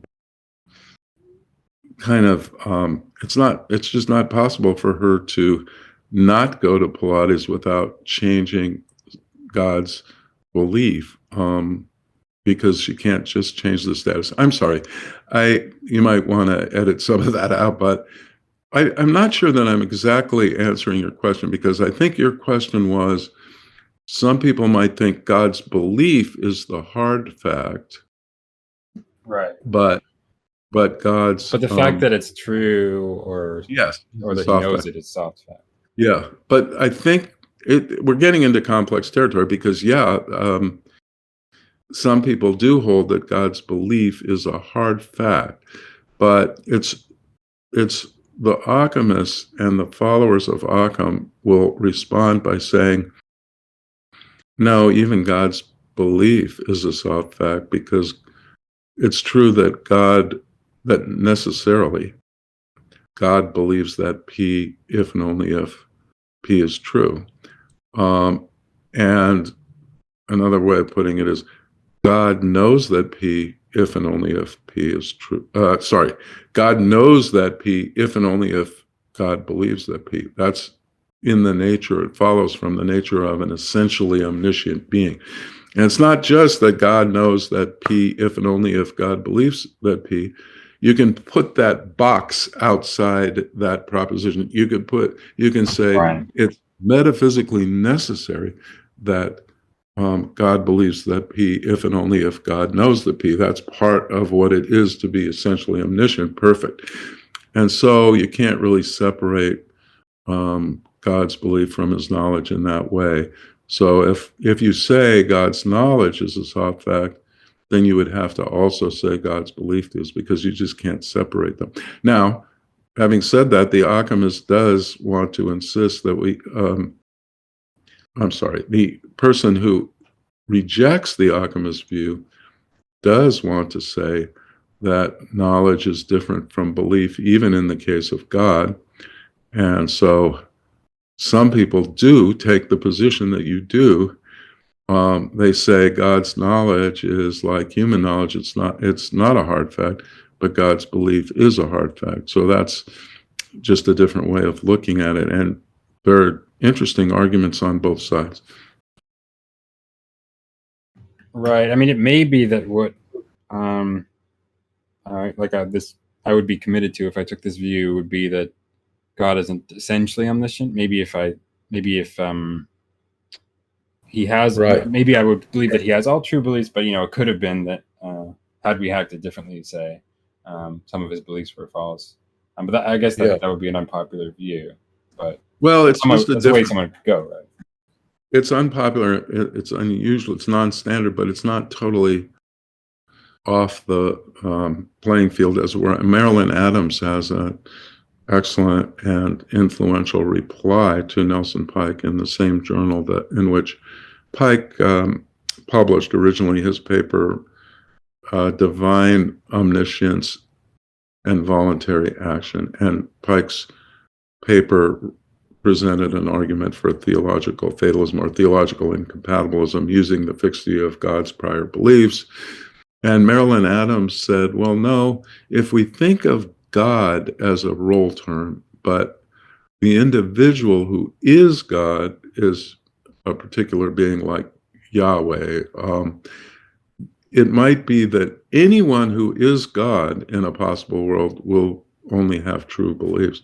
But the individual who is God might have a false belief in some other possible world. Now, in that world, that individual would not be God. So it's like distinguishing the individual from the role and contending that it's conceivable theologically that God have been a different person. Now, yes, that is an unusual way of putting it, but then that would make your reply work, where you would say, the individual who's God today believes that my wife will go to Pilates tomorrow, but my wife is free not to go to Pilates tomorrow. And if she were to not go to Pilates, then Yahweh, the individual who is God, would have held a false belief, and therefore he wouldn't have been God. Now, in that other world, let's say it's necessarily true that God exists. Well, then someone else would have been God in the different world. Maybe it would have been Zaweh, and Yahweh is God in this world and Zaweh is in the other world. And you get the conclusion that necessarily God is omniscient, but that just means in all worlds, the individual who occupies the role of God is omniscient. It does not follow that the individual who is God in a particular world will be God in all worlds, and therefore he could have a false belief. So that metaphysics makes your suggestion possible. Let's put it that way. Right, that's interesting. That's an interesting way to think about it. Right, the individual, which is God, isn't essentially omniscient, but right, whatever is, you can't be God unless you are in fact have all true beliefs. Right. Exactly. So in those other possible worlds, that what is God in the actual world might not be God in that world. Right. It's kind of like, I mean, the analogy is with any role term, like President of the United States. Joseph Biden is President of the United States, and there are certain things that anyone who's President of the United States can do, and that's essential, you could say, to occupying the role of President of the United States, but it's not essential to Joseph Biden's identity, because it could be the case, and was for 78 years, that Joseph Biden wasn't president. So once you kind of distinguish the role from the individual who occupies it, then you can make sense of the move that you suggested, that someone could be free to do otherwise, and it would follow that God wouldn't. It's not that he would have had to have a different belief, but now his belief would have been false. Someone else would have been God, and that someone else would have had a true belief all along.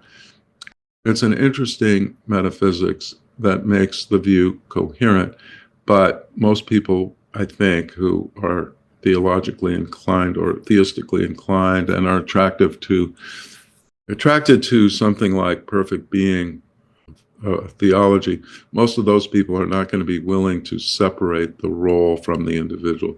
They're going to say, no, let's say Yahweh is God, then it's necessarily true that that very individual Yahweh is God. But, philosophy is not a democracy, so it doesn't really matter what most people would think here. Right, very good.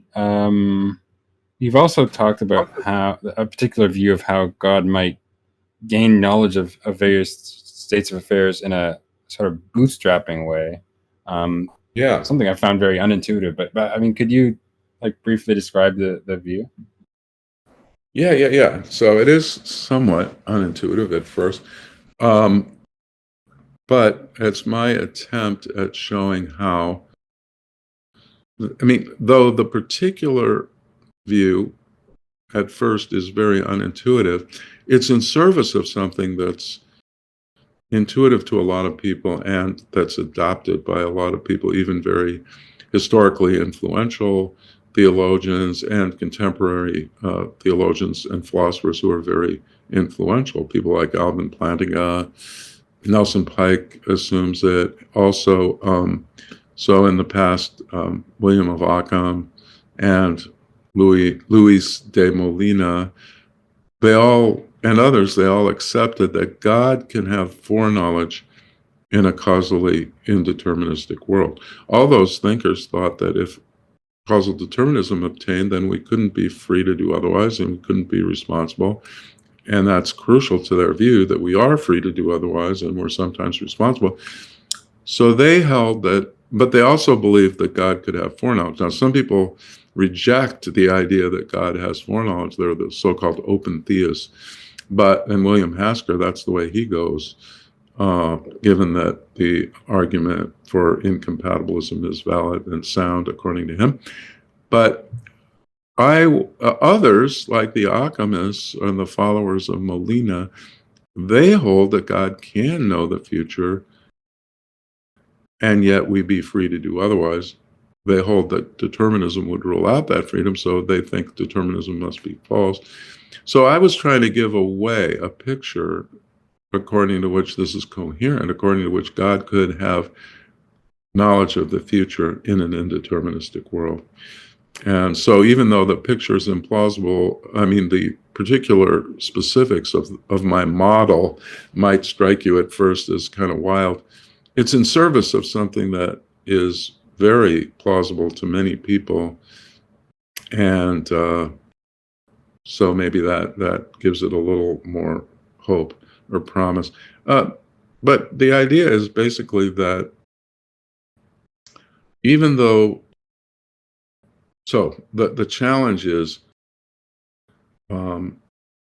it comes from what we were just talking about, that God believes that P if and only if he knows that P, and that's a necessary truth. So when God believes that P, he has to have knowledge that makes it certain to him that P. And he has to have entailing knowledge, and knowledge that doesn't leave any room for the falsity of the proposition believed. So his beliefs are like knowledge, and he's essentially omniscient, so he just can't have a false belief. So how could that be the case? How could he then know about the future? How could, in an indeterministic world? If the world were deterministic, then he'd have evidence today, because he knows everything about even the minute details of the world and the laws of nature, so he could just deduce, like Laplace's intelligent demon. He could just deduce today that my wife will go to Pilates tomorrow. And that kind of evidence God, needs. But he can't deduce it from the total state of the universe and the laws of nature, because indeterminism is, by stipulation right now in our conversation, true. That's the puzzle. Another way of putting it is in terms of evidentialism. Evidentialism is the idea that we should always proportion our beliefs to our evidence, and God has to proportion his beliefs to the evidence, in the sense that he needs entailing evidence in order to believe something, because all his beliefs have to be true. How could that be in an indeterministic world? Well, what I propose is that God bootstraps.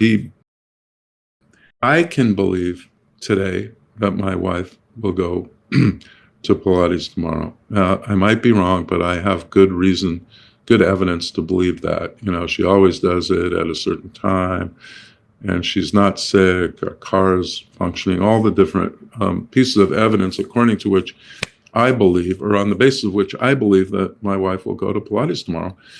And if she does, we could say retroactively or retrospectively, we could say, I knew that she would go. I knew it, even though it could have turned out that she would have done something that would make it the case that I didn't know, that I had a false belief. But so I can get in a position that justifies me in believing that my wife will go, and which is such that if she does go, I have knowledge. I call that a knowledge conferring situation. So I can be in a knowledge conferring situation with regard to future contingent truths. And if I can, then I would hold God can. Knowledge is unified in that sense, that if I can be, or an ordinary human can be in a knowledge conferring situation, then God can too. So let's say God is in a circumstance such that he's justified in believing that P, and he does believe that P. Now what he does is I'm sorry. Well, let me just simplify and say, now he just realized, by introspection, knows his nature, and he knows, therefore, that he's essentially omniscient. So now, he's in this circumstance where he finds himself believing that P. Now his nature is that he now can bootstrap to knowledge that P, because he knows that he himself is omniscient. Let me put it this way. Okay, let me be a little clearer, because it is a tricky thing to reconstruct in a clear way. So God believes, or God has this evidence today, the same evidence that I have. God has it to the effect that, or that justifies me in believing that my wife will go to Pilates. God has that evidence. Now, let's say he believes on the basis of that evidence. It follows that God can't be wrong, because he is essentially omniscient. But how is it that God has entailing evidence? He needs entailing evidence, right? We have to proportion our beliefs to our evidence. In an indeterministic world, God's evidence about the total state of the universe and the laws doesn't entail the future truth that my wife will go to Pilates. The trick is that he knows that he is omniscient. He looks inside himself. He looks at the world and gets some of the evidence, the first order evidence. Now he looks at himself. He looks at his nature, his essence, and one of his essential properties is omniscience. So now, together with his first order evidence, together with his second order evidence, i.e., his knowledge that he is essentially omniscient, all that together does entail that my wife will go to Pilates. So he bootstraps himself to knowledge by knowing his essential nature. And the mistake that people make when they don't think that's possible is they, as it were, just focus on the first order evidence, and that's not entailing. But in God's case, unlike me, I mean, if I looked inside myself and said, hey, I'm pretty good at predicting my wife's behavior, okay, fine, that gives me further justification, but it doesn't give me entailing evidence, because people act out of character. She could have a flat tire, blah, blah, blah. But God, he has this evidence about my wife's car and about my wife's character and her, her commitment to fitness and her love of Pilates. He has all that evidence, but he has something else.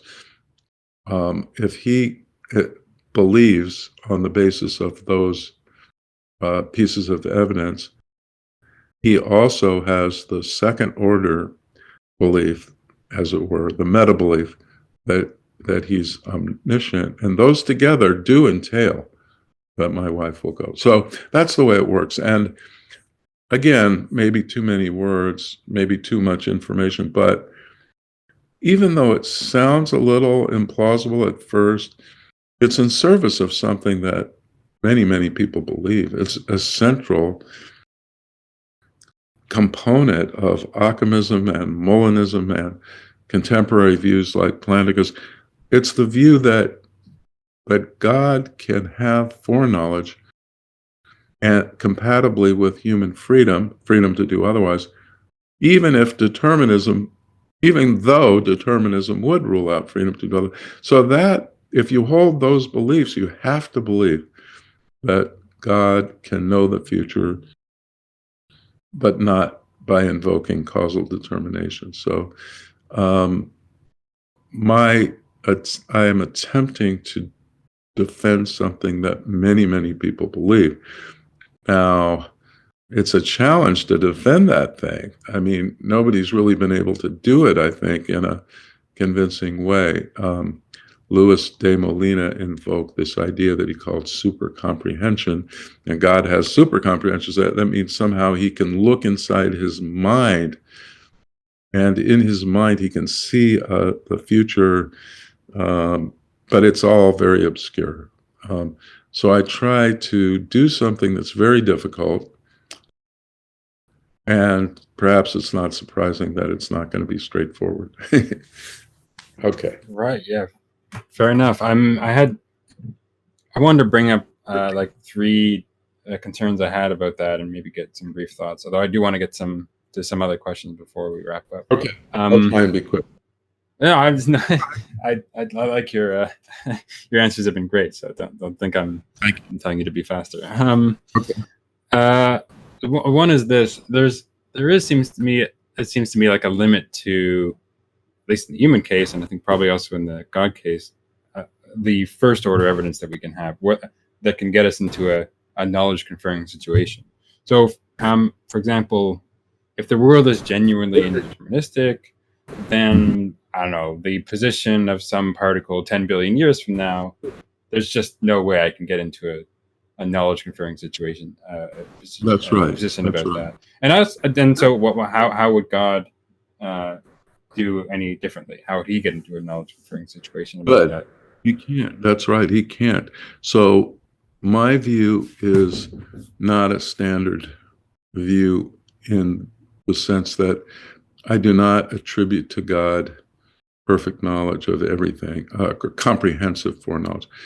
What it is he can know whatever any human being can know about the future. So if a human being can get into a particular human being, it might not be other human beings. If there exists a human being who can get into a knowledge conferring situation with regard to the future, then God can then know the relevant thing. But if no human can, God can't. So God can't know about the future particle there. And that goes against the comprehensive view. So, but my view is kind of in between the open theism of William Hasker, and there are different ways of being an open theist.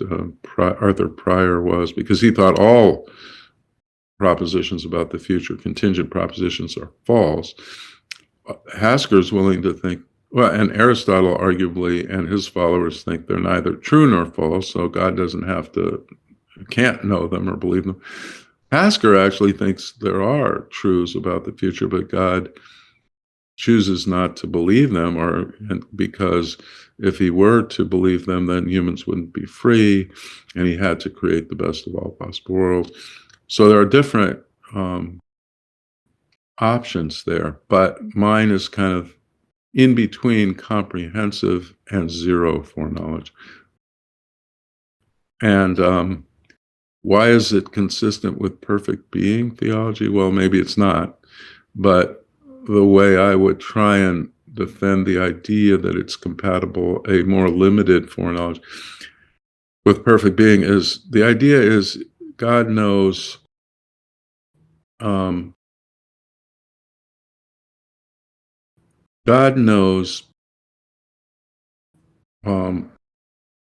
I guess it would be infinitely, but at least he knows indefinitely more than any particular human being knows. He knows because he knows everything that any human being can know. So he is in that sense at least a very great cognizer. His capacities for foreknowledge are significantly different from any human beings. even though he doesn't know everything. Another way of putting it is he knows everything that such a being can know, because such a being can't know, a perfect being can't know something that no human being could be in a knowledge conferring situation with respect to. Anyway, I agree. It's a perfectly good point, and it's a very insightful question, because you're right. God can't know, on my view, God can't know everything about future contingent. Right. Yeah. Okay. Because so it's not omniscience in the perfectly general sense for every true proposition that God knows. It's not in the comprehensive sense. Right. The second thing I wanted to bring up was, it kind of seems to me as though the first order evidence is kind of redundant, because couldn't God just think, I have the belief that P, okay, introspects on his nature and finds that he's essentially omniscient. So right now he has enough evidence to entail that P, right? So why would the first order evidence make a difference? Right. All this is kind of tricky, because I do think of this not as sequential. It's not as though, although I speak that way, it's not as though God first holds a belief and then temporally, in time, there's a sequence, and then he says, oh, wait, I guess I'm omniscient, so that belief is now something that I can be certain about. It's just happening simultaneously, even though when we speak of it, it's easier to speak of it in terms of temporal stages. They're more like analytical stages. But one way I try and motivate the idea is, one aspect of a perfect being, arguably, is they're epistemically responsible, and it just wouldn't be epistemically responsible for an agent, a cognizer, to believe something on no evidence. And so God would not just believe something without being in a knowledge conferring situation. That's my answer to that. So it's not as though, you're right, it's a very good challenge that someone might say, hey, your view is a little strong, isn't it? Because all God would have to do, let's say a belief pops into God's mind, now he introspects and he knows that it has to be true, even without any evidence. What I'm saying, it's impossible for it just to believe. It's impossible for it just to pop in God's mind. It has to be, he has to be an epistemically responsible agent. Right, interesting. And I would want to say something more about that, but I want to say the third one, because I think it's kind of the most important one. And it's okay. Something I'm aware that you're cognizant of it. It's not clear how God could gain knowledge in this way. So, like, how does he do it? So, presumably, I'm not justifying my belief that P, from the fact that I believe that P and I believe that I'm omniscient, or that I believe that I'm essentially omniscient, or anything like that. Right. And so, what is it that's different about God that he is justified? Yeah, right. Well, I think you're pointing to I mean, God's different in that he is essentially omniscient by his nature, and he, therefore, kind of by definition, he knows that about himself. And what makes him different? So, well, he's God, if God exists, God has got these properties by his very nature or by our concept or whatever. But now, I think the question you're pointing to, which is a really difficult one for me to answer, I mean, if the thing is, God will only have beliefs. They won't pop into his mind. They'll come to him on the basis of the sort of evidence that would put me in a knowledge conferring situation. So that's what makes him an epistemically responsible agent. But mysteriously and without any explanation, God only has those beliefs in contexts where they turn out to be true. So in other words, if I'm in a knowledge conferring situation with regard to my wife's going to Pilates tomorrow, I have the belief based on evidence. But like I say, there's another context or possible world or situation, whatever, where I have the same evidence and my wife doesn't go. And in that case, I was in a knowledge conferring situation in the sense that I was in a situation which would have given me knowledge if the proposition were true. That is, if she had gone. But unfortunately, though I was in a knowledge conferring situation, I didn't actually have knowledge because she didn't go. But God, that can't happen with God. God can't be in a knowledge conferring situation without the thing in question being true. And the question you might ask it, and I'm just going to say that's just a brute fact. I mean, I don't know how he does it. You know, how does he do it? How does he avoid being in knowledge conferring situations that turn out not to give the individual knowledge? I mean, that's just the terminology. I mean, if I were more precise, I'd say a knowledge conferring situation in the sense that it would confer knowledge if the proposition is true, something like that. So I can be in one of those and the proposition can turn out false. God can't be. And he isn't, ever. When he believes something, then he bootstraps to knowledge. How is that possible? Because there's no evidence today on the basis of which God can, pick out the ones that he can be in and avoid the ones where he can't. Now, in my answer, as you know, and I've tried to defend it a little bit more in some more recent work, is we don't have an owner's manual to God's mind. That's not the kind of thing we have. We don't know how God does it, but that's perhaps to be expected.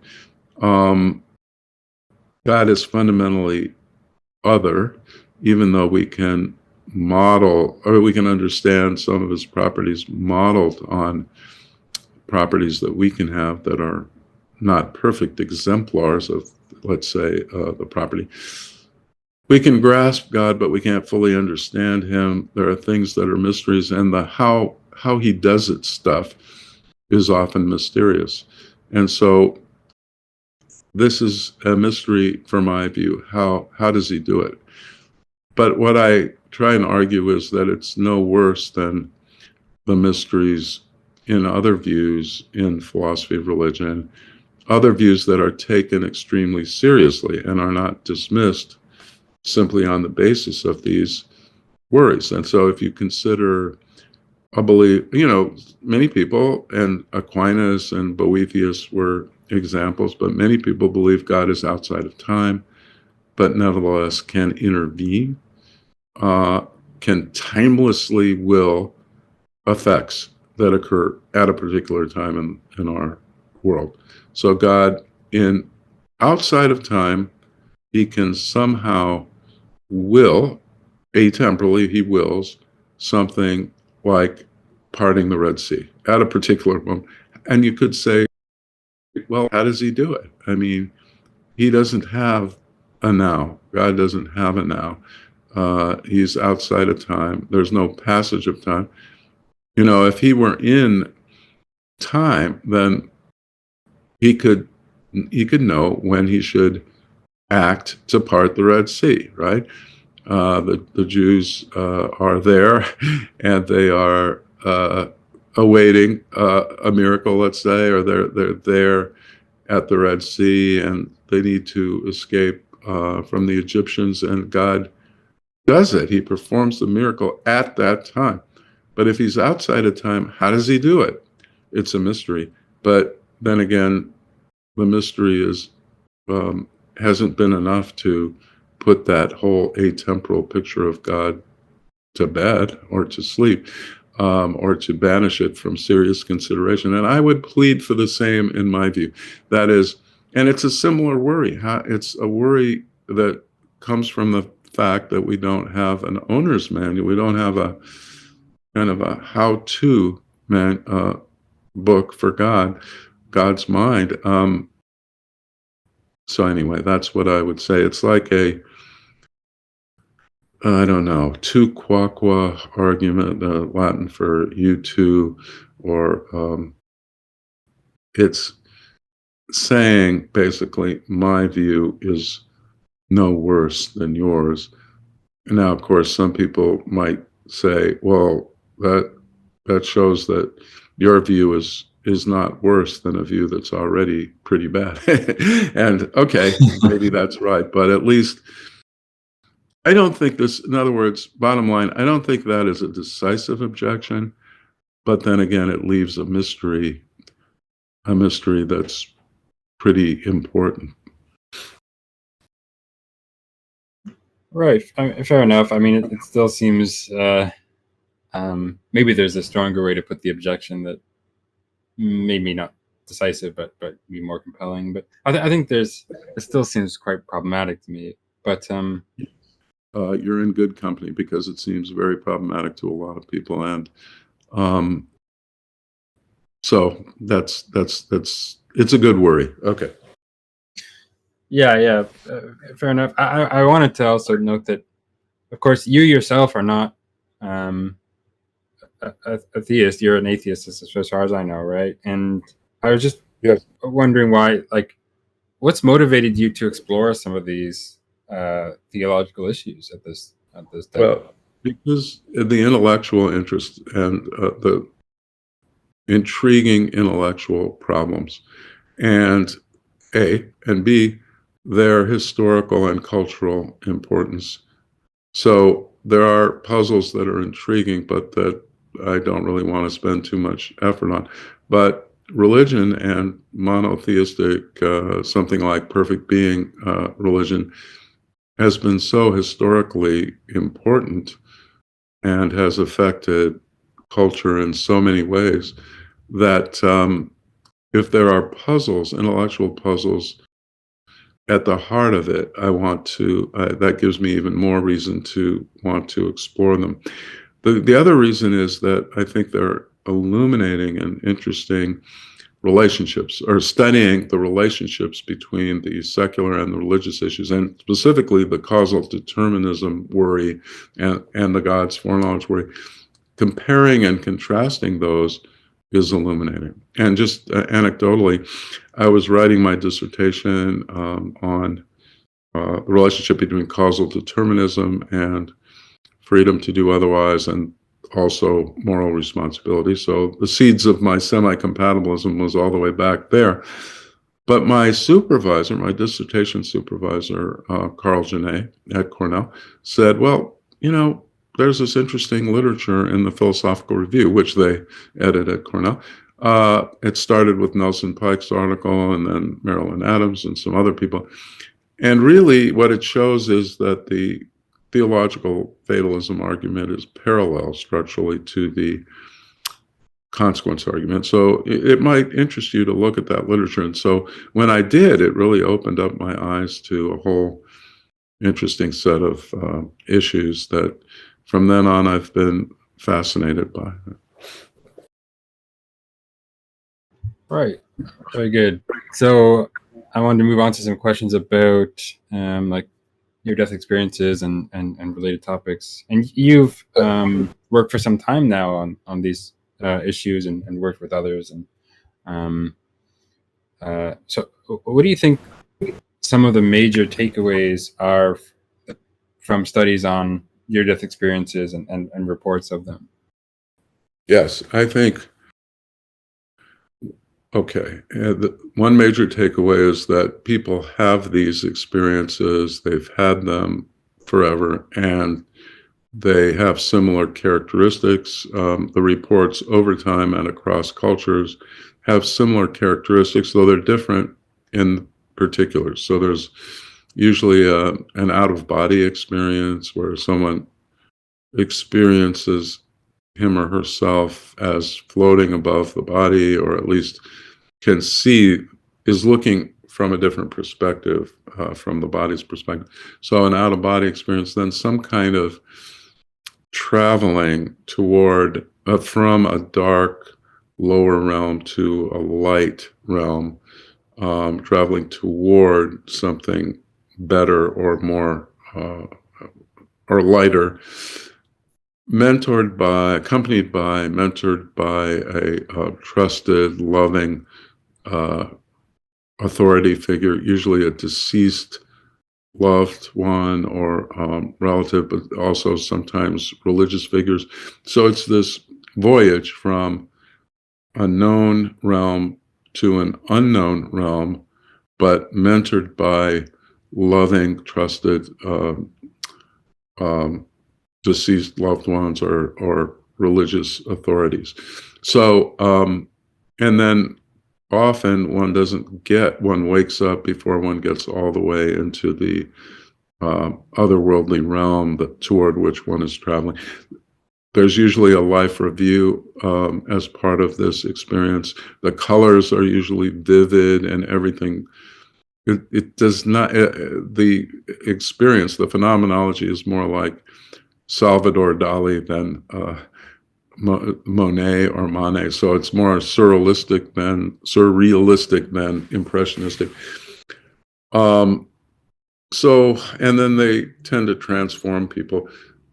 People tend to be more spiritually aware and less anxious about death, and usually more what they call pro-social or sensitive to other people.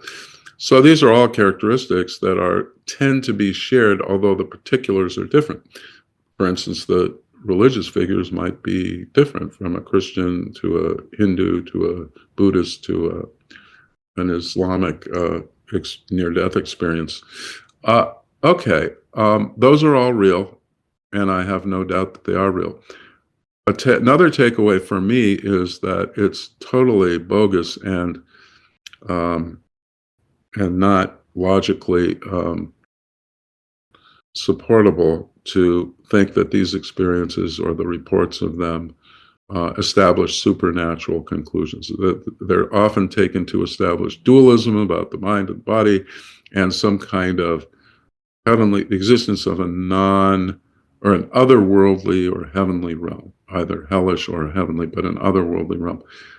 I think that cannot be supported on the basis of the evidence at all.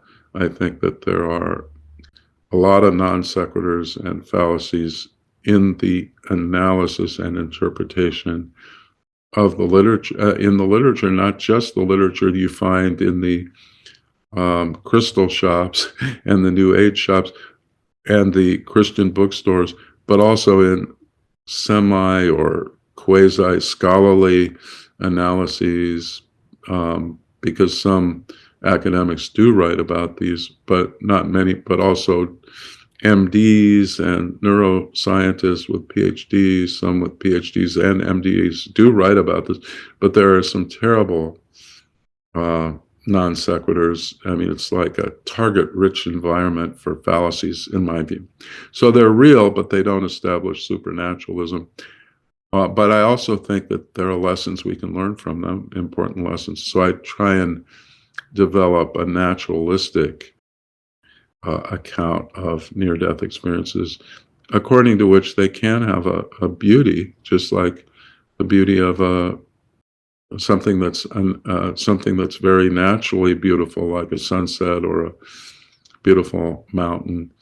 Okay, so those are the three main takeaways. They're irrefutably, they're and undeniably people have them. They're real in that sense. They don't show or go any distance toward proving that there's an afterlife, but they are important and not just resonant with human beings, but they point to important lessons. Awesome. Yeah, that's really helpful. And I think I definitely share your sort of pessimism about the supernatural or dualistic conclusions that can be reasonably drawn from them.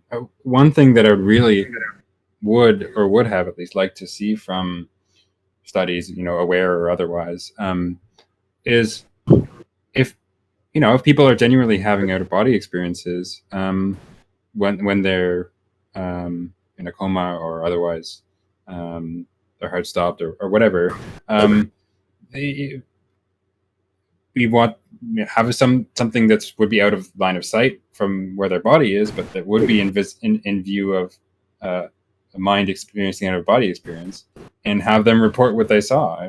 And to my knowledge, nothing like that has been reliably confirmed or even really tested at any. Yes, that's correct. And for your listeners who might not know, AWARE, you mentioned AWARE, that's a set of studies that have gone on over time that were supervised and are still supervised by Sam Parnia, an MD who used to be in England, Southampton, then went to SUNY Stony Brook, and now is at NYU Medical Center. And he's a very thoughtful and smart MD, and he's very careful in his analysis. And so far, in my view, and I think in his view, he has not had a single case where someone has identified what he does is he has computers that randomly flash numbers on a screen that's not visible to the patient who's lying on his bed, but if the individual had an out-of-body experience, should be able to report it. He's never had that happen. So we don't have the kind of evidence that would be powerful. Let me put it that way. It's all anecdotal. And anecdotal evidence is notoriously problematic. It's the reason, or one reason, that Mark Twain said there are three kinds of lies: damned lies, and statistics. And when people just rely on numerous accounts or anecdotal reports, there are lots of ways where this can be problematic. Right, absolutely. But you still support the ongoing study of near-death experiences, and right, it's still like a fruitful area of research in your mind? Yeah, I do. I mean, I think that we can learn from the way people think about death, and we can learn, I think, from studying people's conceptions of what will happen to them in the afterlife. And these experiences kind of are one way of the reports of these experiences help us to understand really the way people conceive of the afterlife, because presumably what people believe about the afterlife is a component of the content of these experiences, or they help to shape the content of these experiences. So, for instance, in Western near-death experiences, there's often a light at the end of the tunnel, and we're traveling toward it, and it kind of corresponds to the trope in Western culture that there's always a light at the end of the tunnel, no matter how bad things are. And in Japan, many of the near-death experiences involve a rock garden and tending a rock garden with one's loved ones. And that, again, they don't have the trope, there's always light at the end of the tunnel, but they do have this idea that it could be comforting in one's old age to buy a plot of land and tend it, create a beautiful garden with your loved ones. So it's clear that culture and the way given our culture, the way we think about death and the afterlife is going to affect the content of our experiences. So studying our experience can illuminate the ways we think and feel about death. And that can then, analyzing those, can give us insights, I think, into how we can set up our institutions for more humane ways of supporting people who are dying. And we can also learn lessons about the meaning of life from these experiences, in my view. Right, that makes sense to me. A question about immortality. I believe you said that you would accept immortality if you had the option to cease existing if you so desired. Yes. Do you think you would desire immortality even if this wasn't an option? Right, you had to live forever. As personally, I'm a bit worried about immortality of this sort, even if it's some sort of heaven-like experience. I'm just wondering what your thoughts are on that. Yeah. I don't know the answer to that question. I think it depends crucially on the assumptions we make about what the quality of life will be, who else will be there. There's two thought experiments that kind of collide.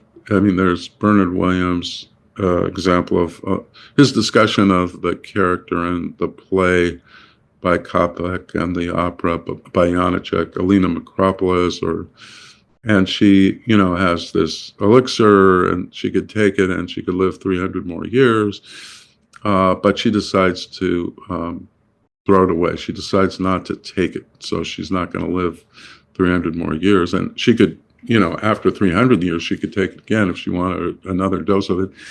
She decides not to go that route. On the other hand, Thomas Nagel has the thought experiment that if you were, let's say, every week you were asked, do you want to live another week? Given that we assume that conditions will be good, you won't be in pain or suffering. And economically, you've got enough resources and you're in decent health and the environment is not totally polluted. So those are the assumptions. Would you want to live one more week? And you'd say yes, presumably, or he would say yes. But then if that happened every Friday, Friday afternoon, you're asked, well, do you want to live another week? Seems like you would always do that. So on the one hand, many people are not going to take the elixir. They don't want to take that route, but they would want to live another week and indefinitely. And so our intuitions go in opposite ways there. If you told me you will have no exit, there's no exit, to use Sartre's title there. It is Sartre, right? No exit, that is play. And so you'll have no exit, and we can't tell you what your life is going to be like. It could turn out to be extraordinarily painful or involve total boredom. Then I'm going to say, no, it's not worth taking that chance. I'm not going to take that chance. But if you tell me something about the quality of the life where it could, I think, you could fill in the details in such a way that I would be willing to take the risk, though I would think of it as risky. But, if you were really, when you think about Bernard Williams' thought experiment, and a lot of the contemporary discussions of immortality have taken place within the context of his discussion and that example. She had an exit strategy every 300 years at least. She could choose not to take the elixir, and presumably she could have killed herself too. I don't know. Even before, although those details are left out. So he thinks, and others do, that even if you do have an exit strategy, it wouldn't be rational to choose. But I think that's not right. At least I don't see why you couldn't just try it. Yeah, I definitely agree with that. And the Nagel thought experiment is interesting. Because it almost seems to suggest that the desires we might have about how long we live could be inconsistent, right? So it could be that at any given time I might desire to live for another week, but not desire to live for another 100 years.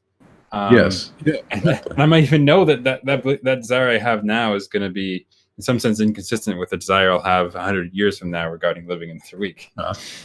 Yeah, it does suggest a kind of inconsistency or irrationality, but at least it does show that, at least if you are inclined toward both Nagel and Williams's views, what it would show is my forever choosing to live is not the same as choosing to live forever.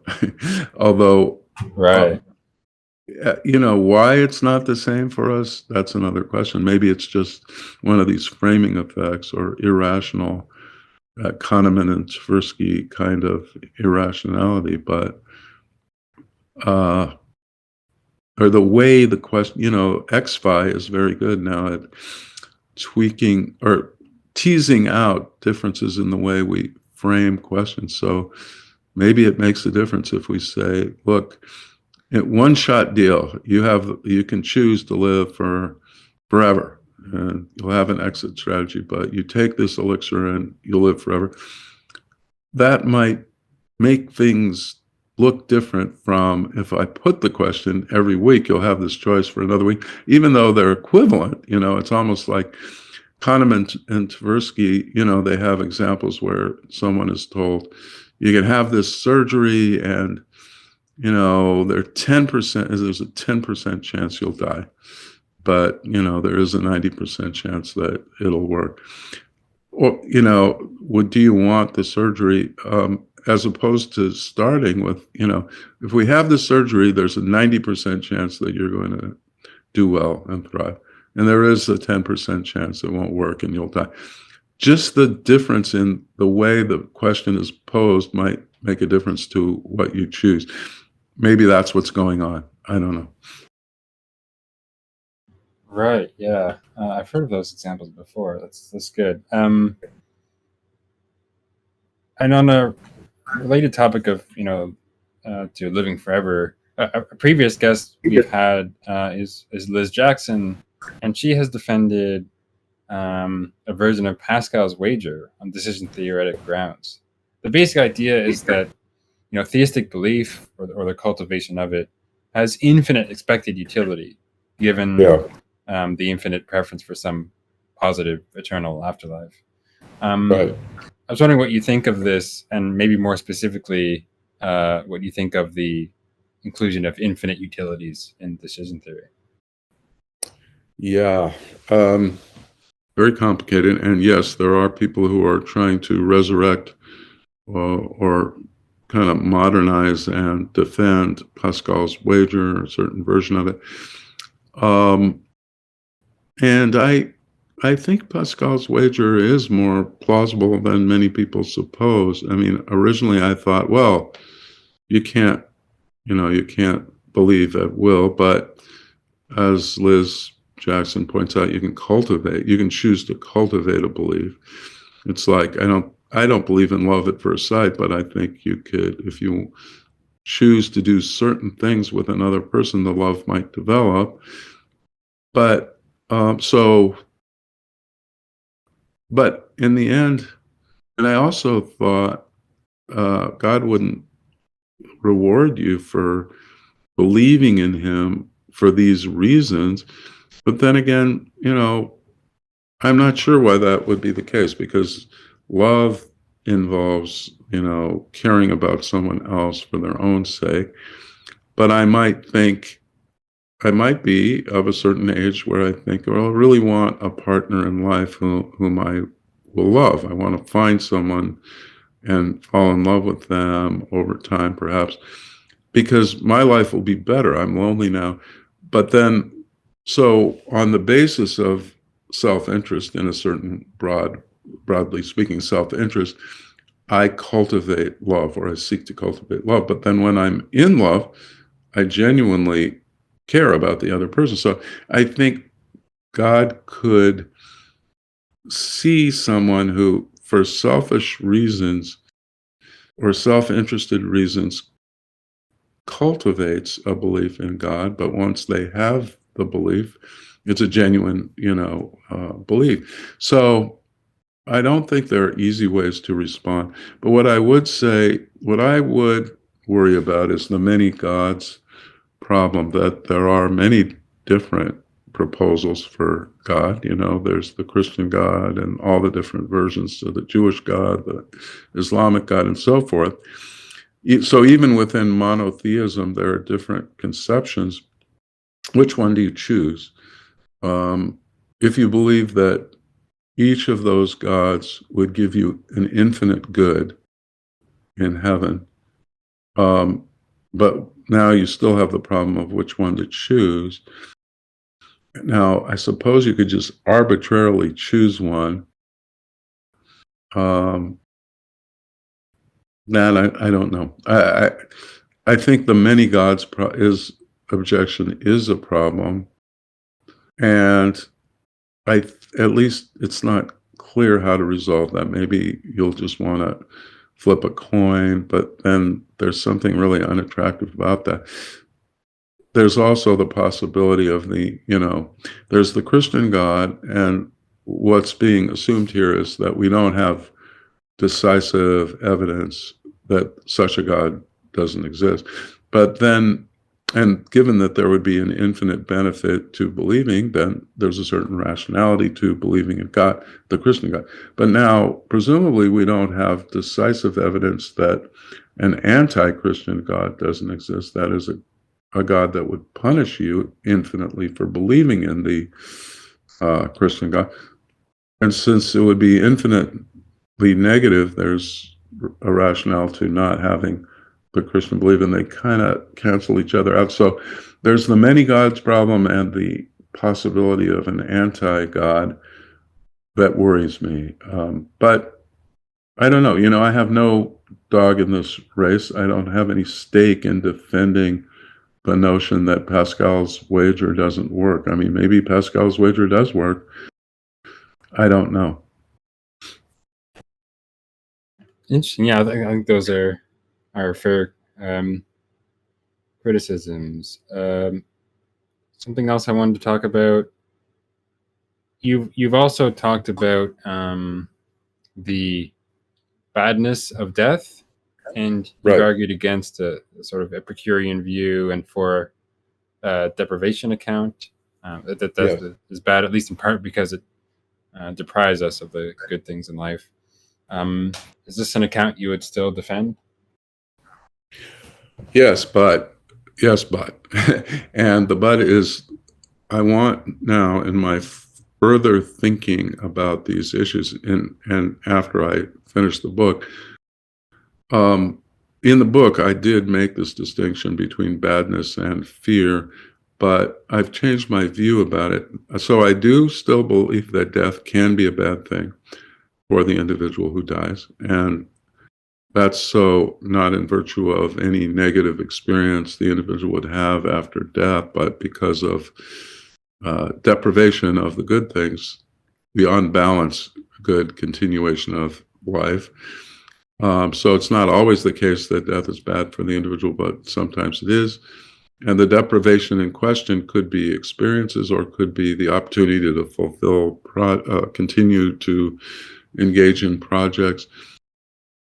All that's right, and I think it would be wrong to take Epicurean argumentation to show that it couldn't be a bad thing or harm.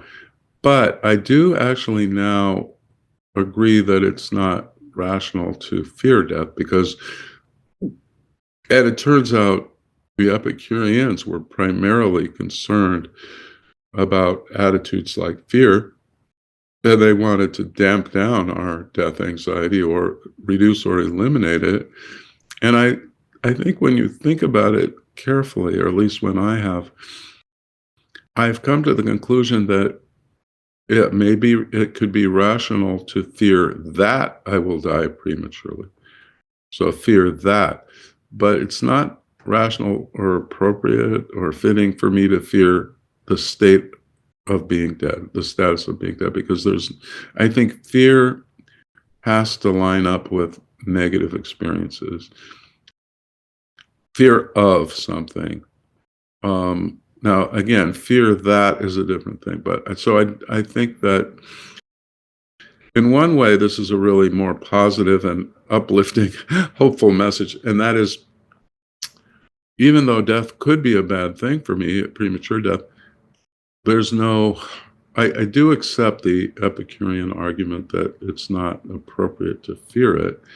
And so, given that that's such a deep fact about us, that we tend to be anxious about being dead, that's a step in the right direction. It's more uplifting.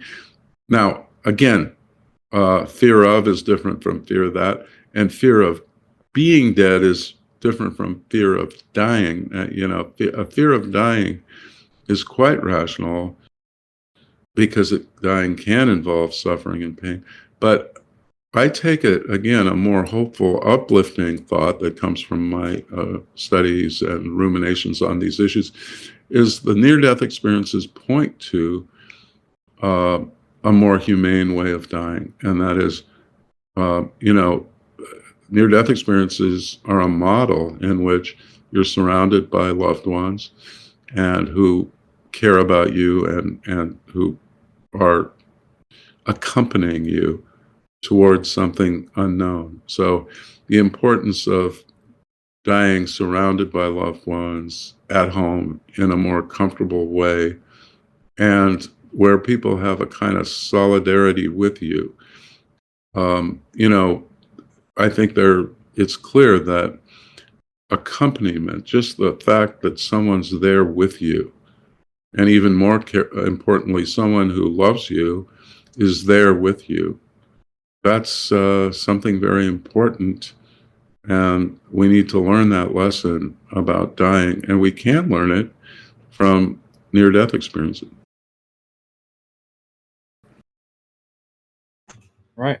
Fair enough. And I was wondering if you think if we could frame the view in terms of sort of desire unsatisfaction, that the death of an individual is bad if their dying is contrary to the desires of that individual or others for them to continue surviving. But if nobody, including the individual in question, desired that this individual live, or had some other desire for which them living was instrumentally valuable, it's my intuition that we would no longer say of that person's death that it was bad. What do you think of this approach and framing it in terms of desire? Good. So one thing we do keep separate is bad for the deceased and bad for others. So it's clear my death can be bad for others. I hope it would be a bad thing for my wife and my kids. I think it would be. People who rely on me. But the real puzzle is, how can death be bad for the deceased? Dying could be, but the status of being dead, since presumably, on a religious view, it's clear how it could be bad because I'd still exist. Maybe even I would still be alive in an afterlife. But if you take the assumption that I'll go out of being, then how can it be bad for me? So the answer I like is the deprivation theory about badness. Now, that doesn't line up with fear, but badness. Now, but like I said, it can be thought of in terms of the badness of the deprivation of positive experiences, or the deprivation of opportunities to continue to pursue projects that you care about. So the desire to continue to live might flow from having these projects, and even if the projects are just continuing to enjoy food or watch sports or whatever it is, that would be, then death could be bad for you because it deprives you of those experiences and those opportunities to pursue projects that you care about. But if you don't desire to continue to live, that would, I guess, typically indicate that you have no projects that you really care about. But assuming that it's not a temporary depression or something, because often, you can cure depression, but not, obviously, there are deeper kinds of depression that might come from facts about you that are can't be changed. So if you don't desire to continue to live, maybe that shows that certainly shows that you don't have any projects that you really want to continue to pursue, and you don't anticipate that you will have good experiences that will outweigh the bad ones. So that desire points to these other facts in virtue of which your death would not be a bad thing for you. I think. So I see what you're saying, but I think it's not the mere lack of desire to continue to live, but it's what that shows. Right. Okay. That's an interesting way to put it. I do think you're right. So part of it might not be that we just have the mere desire to survive, but it might be that our surviving is a requirement or instrumentally valuable to satisfy some of our other desires, right? As you say, Right. Eating food or pursuing some project or having experiences and so forth. Yes. And we can still, I think we can still phrase it as a sort of desire in that way.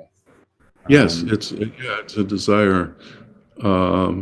Yeah, but at an analytically deeper level, I think.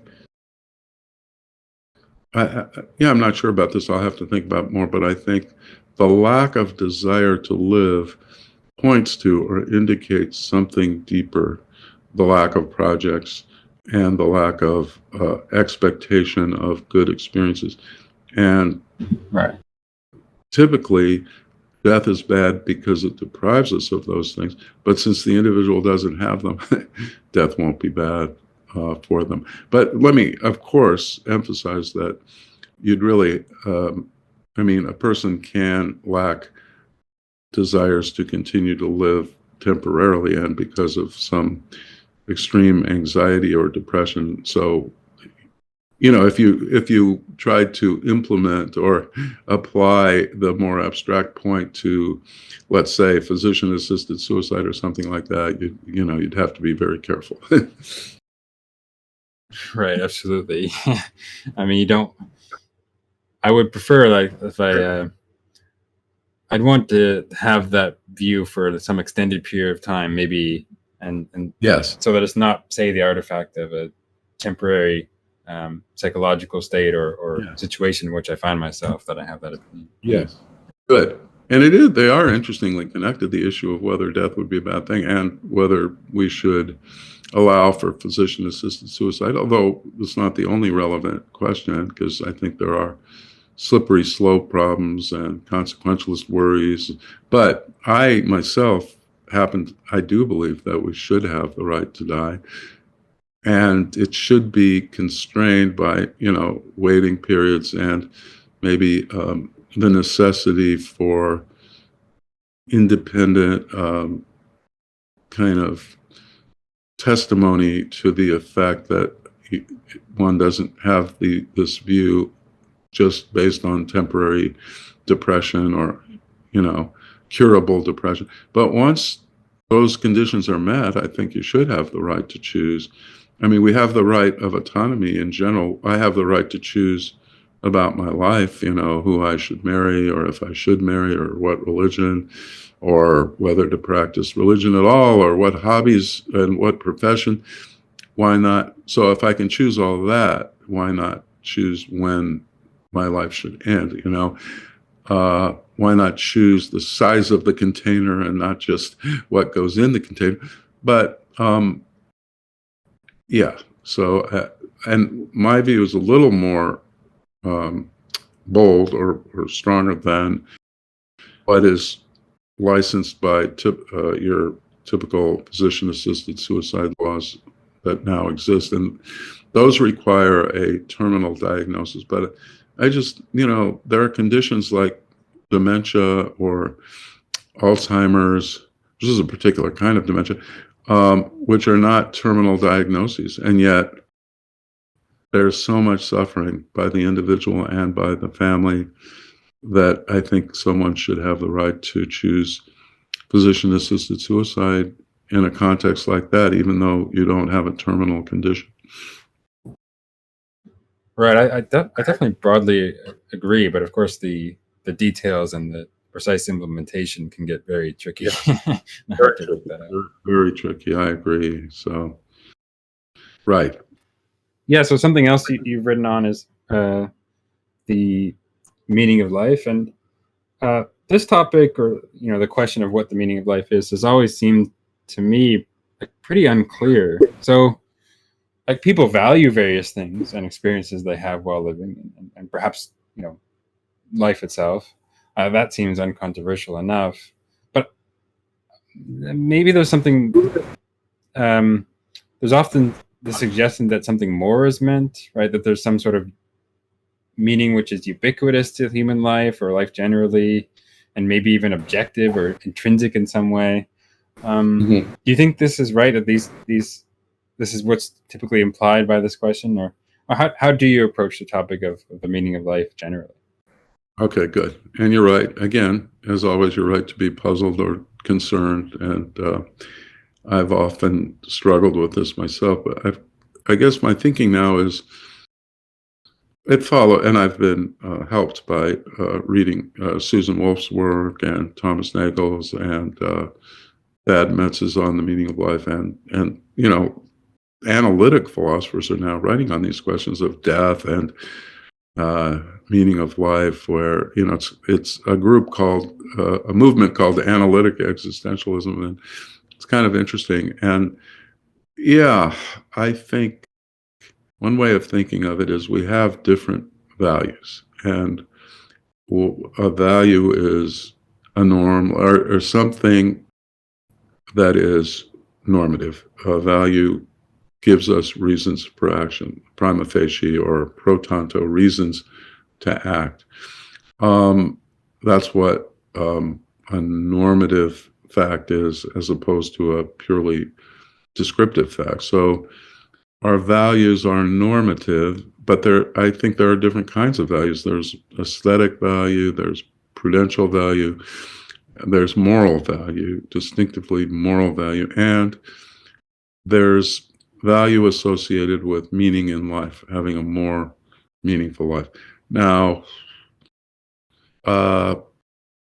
so that means that meaningfulness gives us reasons for action. So something that would add some meaning to my life gives me a pro tanto reason to do that thing or pursue it. But that doesn't mean it's a decisive reason, and, you know, it will sometimes conflict with moral or prudential or aesthetic reasons. And so my job as an agent would be then to weigh the reasons and figure out what I have best reason to do, and then one hopes one can conform one's choice to that evaluative judgment.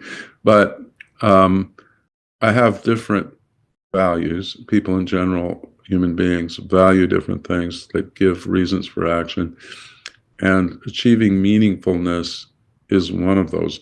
Now, how does it differ exactly from the moral and the prudential and the aesthetic? Well, people have tried to kind of, you know, it's a very important kind of value that's also basic, in the sense that meaningfulness is valuable, but not because it leads to something else. You know, meaningfulness is different from being moral or being happy.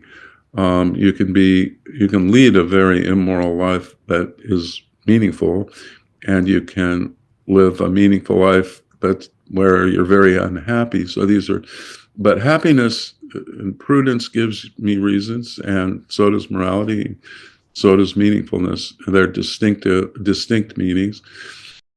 And then, very difficult, but I take it that this value of meaningfulness gets specified in a way that's parallel to the other values, and in particular, ethical value or moral value. And so we've talked about starting with intuitions and trying to put them in reflective equilibrium with general principles. The principles could include empirical principles of social science and so forth. We look for a reflective equilibrium, but we don't claim that the principles that issue from it are universal, that would apply no matter what your starting points are. So I would say the same thing about meaningfulness. That value gets specified in terms of intuitions about what lives are meaningful and what aren't. You know, that a life, and the kinds of things that we typically invoke within our shared culture, and maybe that's a myth, but roughly speaking, our culture, we tend to think certain things add meaning to our lives, like love, friendship, other kinds of relationships that tend to be, well, relationships like being a colleague or being a teammate or working together, in other words, on a project that you care about. So these kinds of relationships, getting involved in a project that is ongoing throughout history or across culture, something like science or arts or music or athletics or, philosophy, you are involved in a project that's in some way extending yourself or connecting yourself with others, or sometimes we say larger than yourself. So some people think a relationship with God is one of the central features of meaningfulness, but leaving a mark, accomplishing something that's lasting, that's helpful for others. These are all, and others, are ideas or intuitions about meaningfulness and what enhances it. A life where you're very contented, but you're just sitting on a couch, you're a blob, as Susan Wolf puts it, or you are totally content with counting the grass in your lawn every day. How many blades are there? Or going to Dodger Stadium and or whatever baseball stadium you like, and counting the light bulbs in one of the banks of light, and that's what you love. That makes you happy. Most people would say it's not really, if that's all you do or that's the fundamental thrust of your life, it's not very meaningful. It's not without meaning, but it's not a significant meaningfulness enhancing kind of activity. So you might think, oh, this is a bit elitist and not everyone's going to agree and won't be cross-culturally universal. It's not written into human nature. I agree with all that. But to me, it's kind of like ethics, and you do the best you can. You bootstrap, to use that term, from your intuitive judgments that are, and one hopes, shared judgments to general ideas. And these ideas, I think, we can find different from, distinctive, and at least they're not ethics, they're not aesthetics, and they're not morality. I don't know. I mean, that still is not an ideal specification, but that's the way I think of the meaning of life. And let me just say another speculative idea I have, or an idea that I think has plausibility but can't really be defended by me right now, at least, is the intuitions about meaningfulness enhancing features of lives. I think you can systematize them at a deeper level, but perhaps not the deepest, by saying that we care about important connections. So I think that in all of these cases, like love and friendship and collegiality, or working together with colleagues, or relating to a bigger project like science or architecture or music, or God, it's all about forging important connections. And I think you could think of that as something like the principle of a certain intermediate principles in ethics care about forging important connections. That helps to systematize our intuitions about meaningfulness. Maybe there's something deeper, but at least that's an important insight. And finally, what I would say is, again, this is another one of the lessons of near-death experiences, or at least you find an echo of this symbolically in near-death experiences, because that's what they are centrally about. They're about the human voyage to a different realm, or it's about seeking connection. It's about relentlessly traveling from the known to the unknown with mentors who accompany us and love us, but it's in search of a connection. So anyway, those are my again, long-winded thoughts and somewhat preliminary thoughts about meaning in life. Great. Yeah, there's some really insightful thoughts there. And I wanted to, somewhat on a somewhat related note, in to wrap up, I wanted to get your thoughts on what the sort of value of philosophy is, I guess, to you, but also to society more generally. What makes philosophy worth doing? I think to society, there's a clear importance to having citizens who are thoughtful and reflective and who can engage in critical thinking.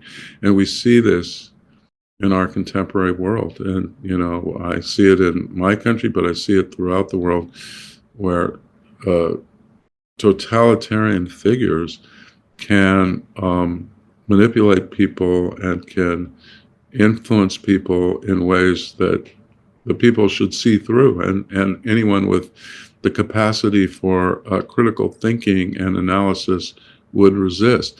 And so I think philosophy, insofar as a central part of our discipline, is engaging in critical inquiry. We question everything, and we learn the tools for doing that. It's could be of great benefit. Matter of fact, I think probably nothing is more important, except just making sure that we prevent environmental catastrophe.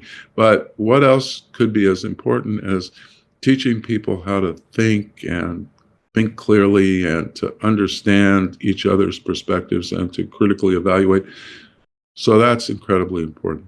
I should have said, and this is the catchphrase of Philosophy Talk, the public radio philosophy talk show. They say, we question everything except your intelligence. And I think that's what philosophy does. We question everything except your intelligence. Why should I do it as an individual? What's the value of it? It's difficult. I mean, I think there are practical reasons, because when you learn how to think and to read critically and think critically, you do better. There just read an article about how philosophy majors do so much better at standardized tests. And I think you can do lots of stuff better if you know how to think analytically and carefully and read for substance and content and know what's relevant and what's not. So it'll help you in life. Yeah, I think it can also be somewhat depressing. So, it's mixed, because it can be confusing and overwhelming, and you often get lost, and there are questions that we can't answer, some of which we've discussed. So it's kind of a mixed bag, but it can be practically helpful. But I think in the end, the main reason to do it is that it's a beautiful activity that you enjoy, and you can immerse yourself in it. It's almost like meditation, where it takes you can transcend your aches and pains and your anxieties, and did I make the right investment, or is my house going to burn down in a fire? And those are actually important worries. But recurrent anxieties and obsessive thoughts and concerns about trivial things, meditation and philosophy can help us transcend. And so it can be beautiful, it can be meditative, it can be transcendent. And I think that's the main reason why someone should do it. But not everyone finds it that way. And certainly I don't find it that way always, but I'm kind of committed to it because enough of it is compelling to me. But I think if you don't find it that way, there's no reason other than to learn how to think effectively. There's no other reason. I don't think there's an objective reason to do it. Just like if you don't like a certain kind of music, if you just don't happen to like it, there's no real reason to do it, right? Or if you don't like painting. I mean, I'm not good at painting. I appreciate beautiful painting, but I'm just not artistic in that way. It's not going to be sublime or transcendent or meditative for me. It's probably just going to add to my worries. So philosophy is right for some people, but not for everyone. That's my view. All right, very good. So we'll wrap up the questions there. I don't want to keep you all day. It's been very generous of you to give your time, as we've been going for about 3 hours now, taking all my questions and giving very insightful responses. It's been excellent. Thank you. Like I said, I really appreciate the questions, and I've always been happy to give time to people who are really sincere and smart and asking good questions. So it was my pleasure.